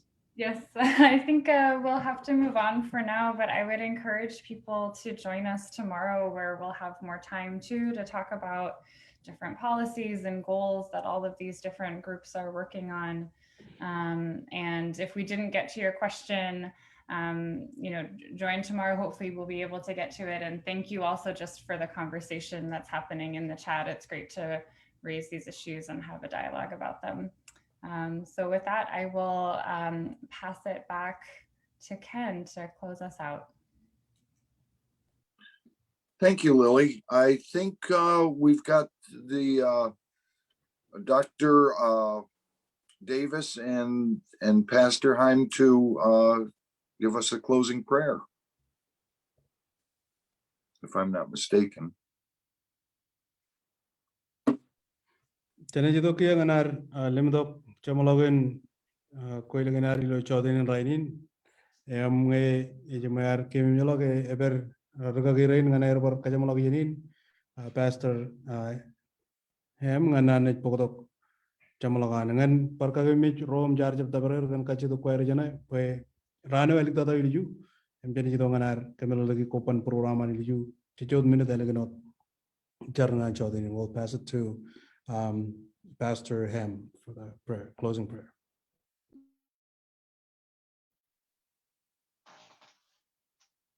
Now, Pastor Heem, will you close us in prayer, please? Okay. Our Semamujilang kemi ko batok ipendron ilo chonot puro imilo chonot alamanak ken kile im kaute nganiu kambololek ken alben tagorar pek chigir chen yeno chamalolok tongan raini yor chuan chibarbar im katabar an rojet matam ilo lalgin ralat agilo lalin ejnaidan Amerika ilo katabarin air nganair wan malakot im kichen chibang kan tago merar pek chigir ilo air kar kamani kamelmel go air ilo ailang go am em kia kan tagin rar walok yor chet men go me rech pek chigir rainin go me rech chapayamman ikichen ajimur kabwawen go jet rejelet men go im par kajaraman kim kaki enot kenikan kap jogo chigim im maloyo am em jan ugutak em chuan ak men go me rechap enot karmokota kerar chabartok chen pem yo am regaman kem kanan kotak army rain mere monono in one malagot im laleta im wawen go jet merong tabar ngan kile army rain water ilo island kain am em peripelo katabar kain air lo chabrat wawen go merane pukchigir ko me kemichem merong ela ba monono ko kemichem merongi reverita emichar kan kajojo rain mere chojak in one malagot ilo program ke imelap tada kotak army ro ilo Marshall Island kap ro am ilo manet imilo kien imilo wawen ilo yalan chibang ilo mengo ancheto ilo ligjabin konono centronin jojo am ko redok im logan im loi ai gujgeina ko jala im ko bojak ngana magat age jo kunam ilo am kileo im pugidogi iman tronin jojo am ilo tan nejum chisis eto eude tada imechalok barchuan et ilo lal imilo human love et etan Jesus Christ. Amen. Amen. Amen.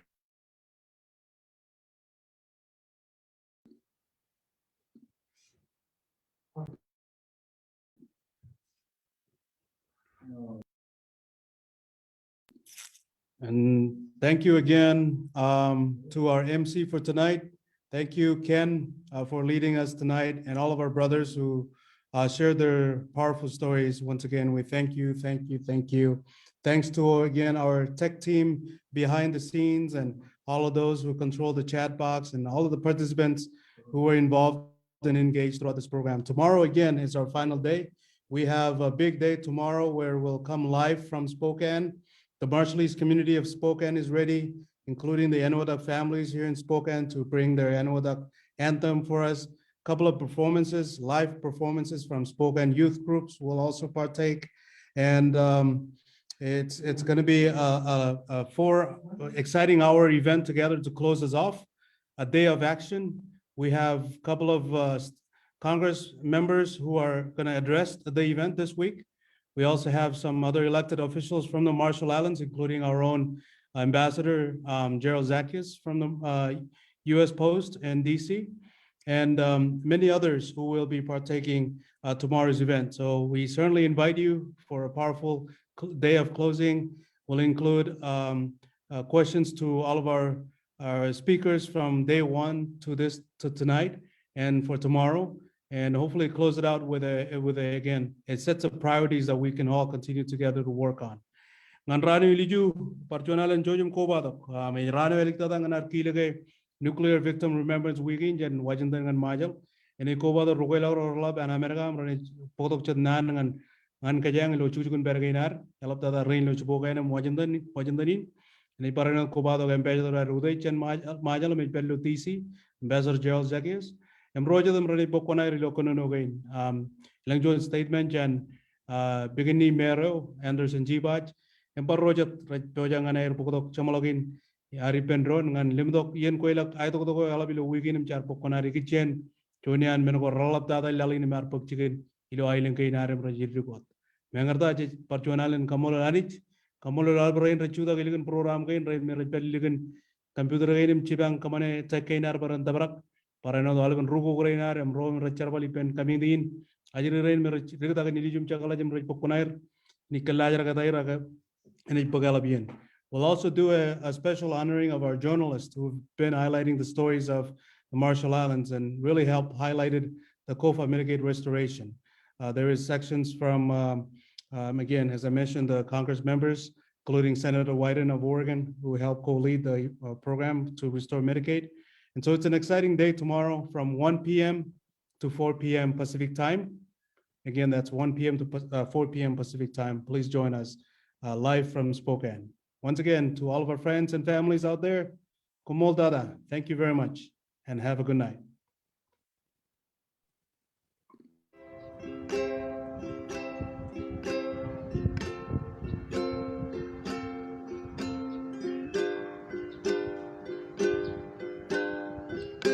We join our hands in one in the pursuit of nuclear justice for the victims, survivors, and future generations of the people of the Marshall Islands. As youth from all over the globe, we will stand alongside the people of the RMI.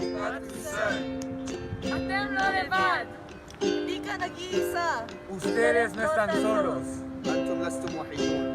Makes the summit.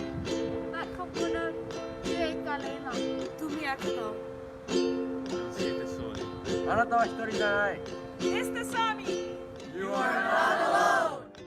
To let the people know that they're not alone, because there are others like us who are standing strong behind the Marshallese community for nuclear justice. We are not alone. You are not alone.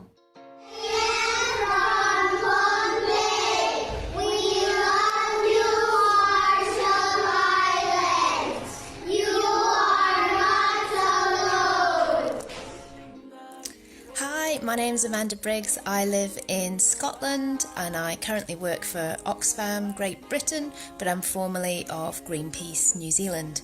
And it was as part of being a staff member in Greenpeace New Zealand that I travelled to the Marshall Islands 10 years ago now, along with Bunny McDiarmid, to catch up with the Rongelap community 25 years after the evacuation.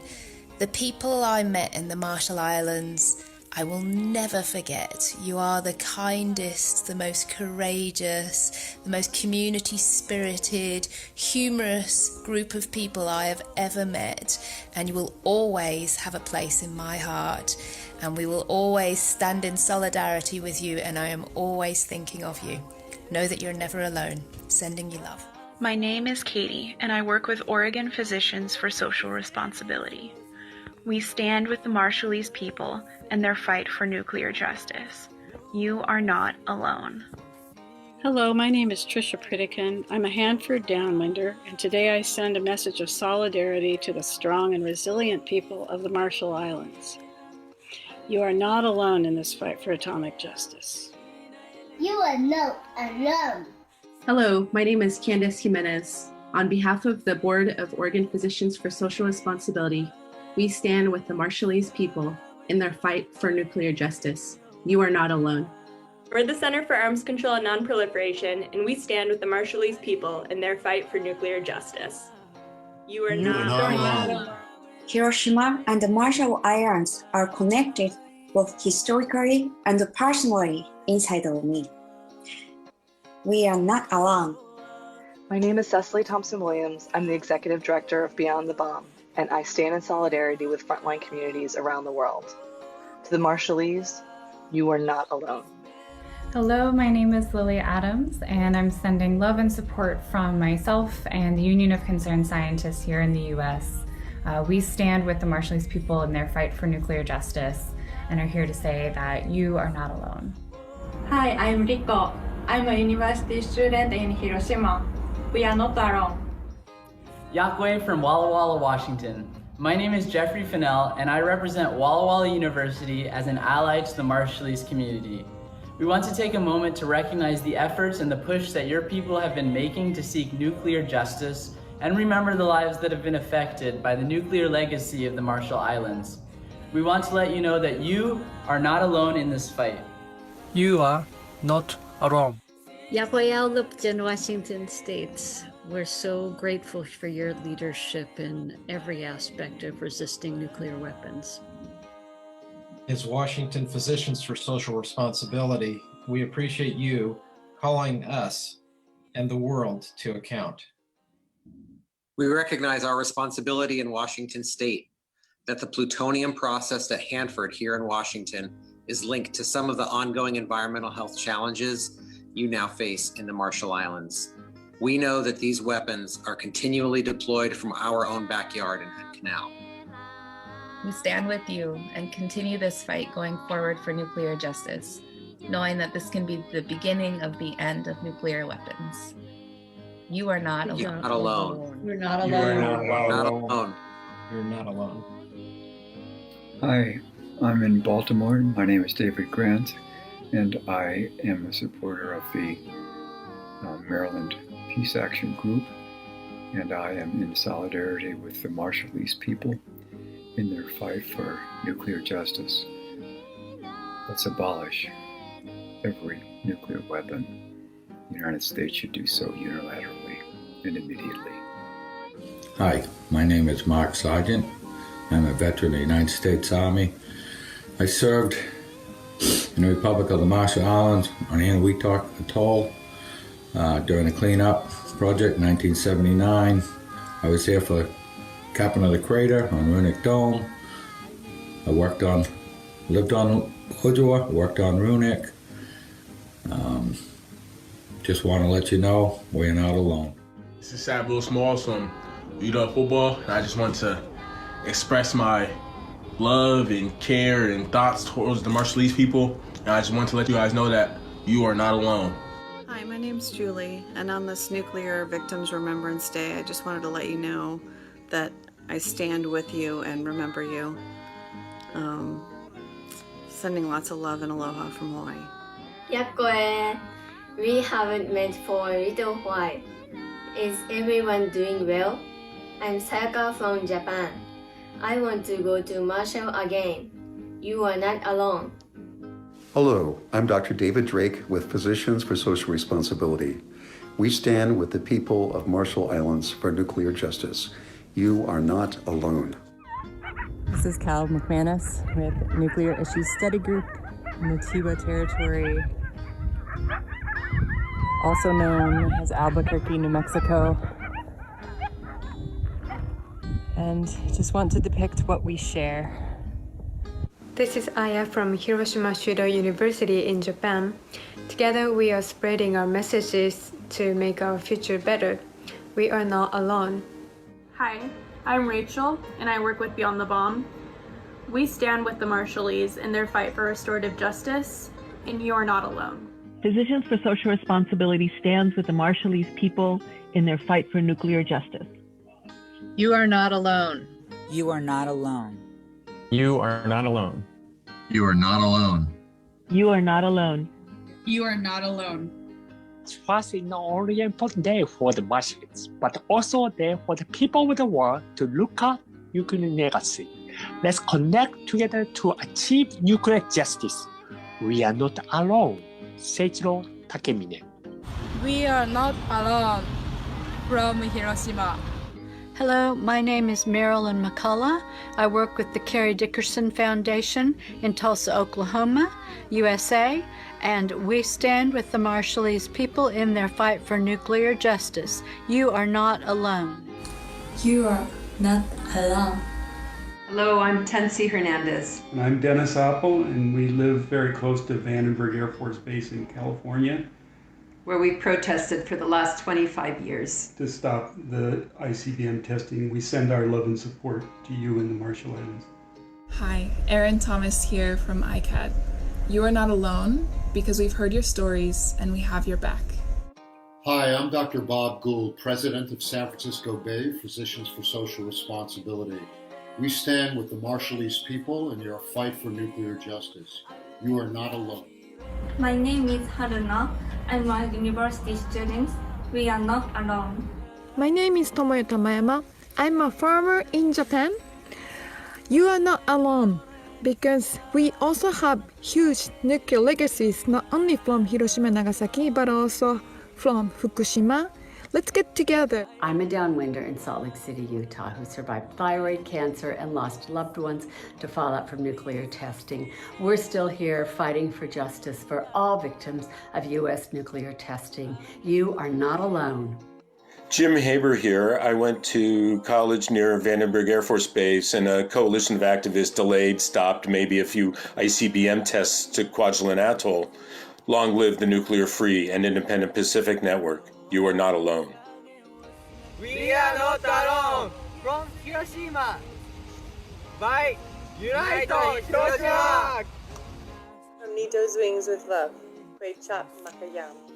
My name is Dr. Michael Martin. I'm the President-elect of Physicians for Social Responsibility National Office. PSR stands with the Marshallese people in their fight for nuclear justice. You are not alone. Hello, I'm Toru from Nagoya, Japan. My heart always with Marshall. We are not alone. From Hiroshima. Hi, my name is Amy Frame, and I work with Win Without War. We stand with the Marshallese people in their fight for nuclear justice. You are not alone, friends. Hi, my friend is Laura. I'm Kazeha from Japan. You're not alone because I'm with you. Bye, love you. Yokwe from sunny upstate New York. To all the friends, family, brothers and sisters in the Marshall Islands, we are not alone. Hello lovely people of the Marshall Islands, my name's Kat Dory and I'm from Sydney, Australia. We will never forget the legacy of nuclear testing on your beautiful country. Never forget you are not alone. Keep fighting for justice. I pray for all people and places around the world harmed by radiation related to nuclear weapons. We are not alone. Together we stand against nuclear weapons. Hello, I'm Joanne Steele with Nuclear Watch South. We stand with the Marshallese in their fight for nuclear justice. You are not alone. I stand by you because I've known about you for 28 years. You are not alone. My name is Autumn Bordner, and I'm the co-founder of the Allies for Micronesia project. I'm Caroline Ferguson, co-founder of the Allies for Micronesia project. You are not alone. You are not alone. We stand united with the people of the Marshall Islands and their quest for nuclear justice. Hello, I'm Alan Ware from World Future Council. I send greetings to all my colleagues in the Marshall Islands for Nuclear Remembrance Day, and I give support for our actions for a world free from nuclear weapons and climate change. Hi, my name is Fiona and I'm a Spring 2021 Future First Fellow at Beyond the Bomb. While my ancestors have not witnessed firsthand the legacies of nuclear testing, we see and we hear you. To the Marshallese people, you are not alone and you are not forgotten. My name is Cynthia Lazaroff and I'm the founder of Nuclear Wake-Up Call.Earth and Women Transforming Our Nuclear Legacy. We stand with the Marshallese people in your fight for nuclear justice. You are not alone. I'm Mori. I'm from Nagasaki, Japan. I used to work at CMI as a Japanese instructor. Yes, we are not alone. Hi everyone, my name is Aline Prata. I am the director of the Wacom Peace and Justice Center. I'm also a Latina woman from Brazil and an immigrant. And I'm here to say to our Marshallese brothers and sisters that you're not alone. My name is Leona Morgan from Dneipakea and New Mexico. Working together, we will dismantle the nuclear beast. You are not alone in this fight against nuclear colonialism. I am Petuch Gilbert from Acoma, New Mexico in the USA, representing Laguna Acoma Coalition for a Safe Environment and in solidarity on environmental justice for the cleanup of radioactive contamination caused by the United States. We have to reaffirm our resolve to do everything we can to rid the world at last of these weapons. Because if we've learned anything at all from being the unwitting victims of nuclear testing and weapons, it is that we all live downwind. We are not alone. From Hiroshima. I'm Tina Cordova from New Mexico, representing the Tularosa Basin Downwinders Consortium. We're the first people ever exposed to radiation any place in the world. We stand in solidarity with our brothers and sisters in the Marshall Islands, and we wish you well on your Remembrance Day. We are not alone. Be with you all from Hiroshima. Hi, my name is John. I work at Rethink Media, and we stand with the Marshallese community in their fight for nuclear justice. We are not alone. From Hiroshima. This is Labrats in the United Kingdom, just to say that you are not alone in the pursuit of justice for the Marshallese people. Please remember, you are not alone. We support you. Please remember, you are not alone. We support you 100%. Kasalelia. Half a day. Jorana. Bulubinaka.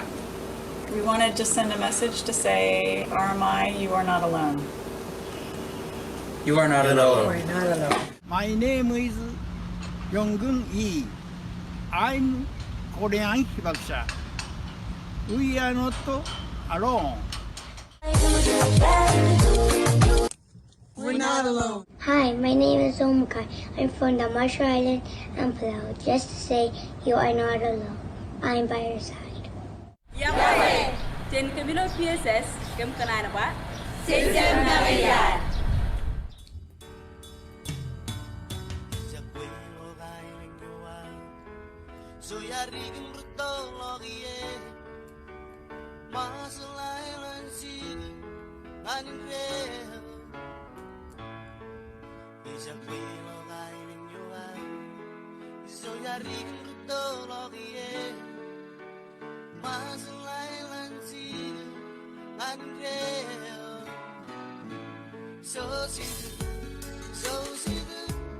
They trail 16-0. Fitzpatrick in trouble. Fitzpatrick is sacked. Danny Shelton was shot out of a cannon. We are not alone. Edain Sagalul Porach. Jema Jan Rongat. Him Chile Jan Magic. Royan Island Go. Pralan Wood. Iloka Mill. O An Riamraga. Chechep Magayar. Iloway. We are not alone. The big Marshallese community, we are not alone. Kami tiap nagayam. We are not alone. We are not alone. This is our fight. Yahweh from Taiwan. Tiap nagayam. Yahweh Chen Camilo video and Majalilo Geneva. Ilotan Ambassador de Brum, in Pamligo Amut Kajoju, in Rojaram, in Matam, Kimkanan Kobawa, Demiwa Jiloar, which one Lamoy and Lali in Pa, Chincham, Maria. Yahweh, Elaine Frankie Era, Kimikanan Pa, Ilotan Roduli and Pacific Islander Community Association, Ilo Washington State, Cynthia Lazaroff. From San Francisco, California, we will want to join others in saying we are not alone. We are not alone. We are not alone. Yako kumudole. Ngayon tanalig din, ubisyo ami, medberilo spring de Arkansas. Iganantan pa rainin ba. Tiraman nga all about bijin madam, ilo rainin me dit kemi me all roma rakcho rain. Kin kagaman lo kan ram ra kailan gina. Yang parpangan kumudole bagay. Kumutjem megi yani. Joje jipendro. Tiraman. Kumud. Yahweh, Jen reached me. You are not alone. Yahweh nga naolap Jen kam roilo mission yon mayal nga United Nations ilo New York. Kam kanan pa itchap nakayar. Yahweh, I'm Benedict Madison, Project Specialist for Youth, Climate, and Nuclear Issues at the Marshallese Educational Initiative, a nonprofit based in Arkansas. We at MEI stand in solidarity with the Marshall Islands and all frontline communities as we commemorate Nuclear Remembrance Day. Yahweh nga naolap Nuclear Victims Remembrance Day Coordinating Committee.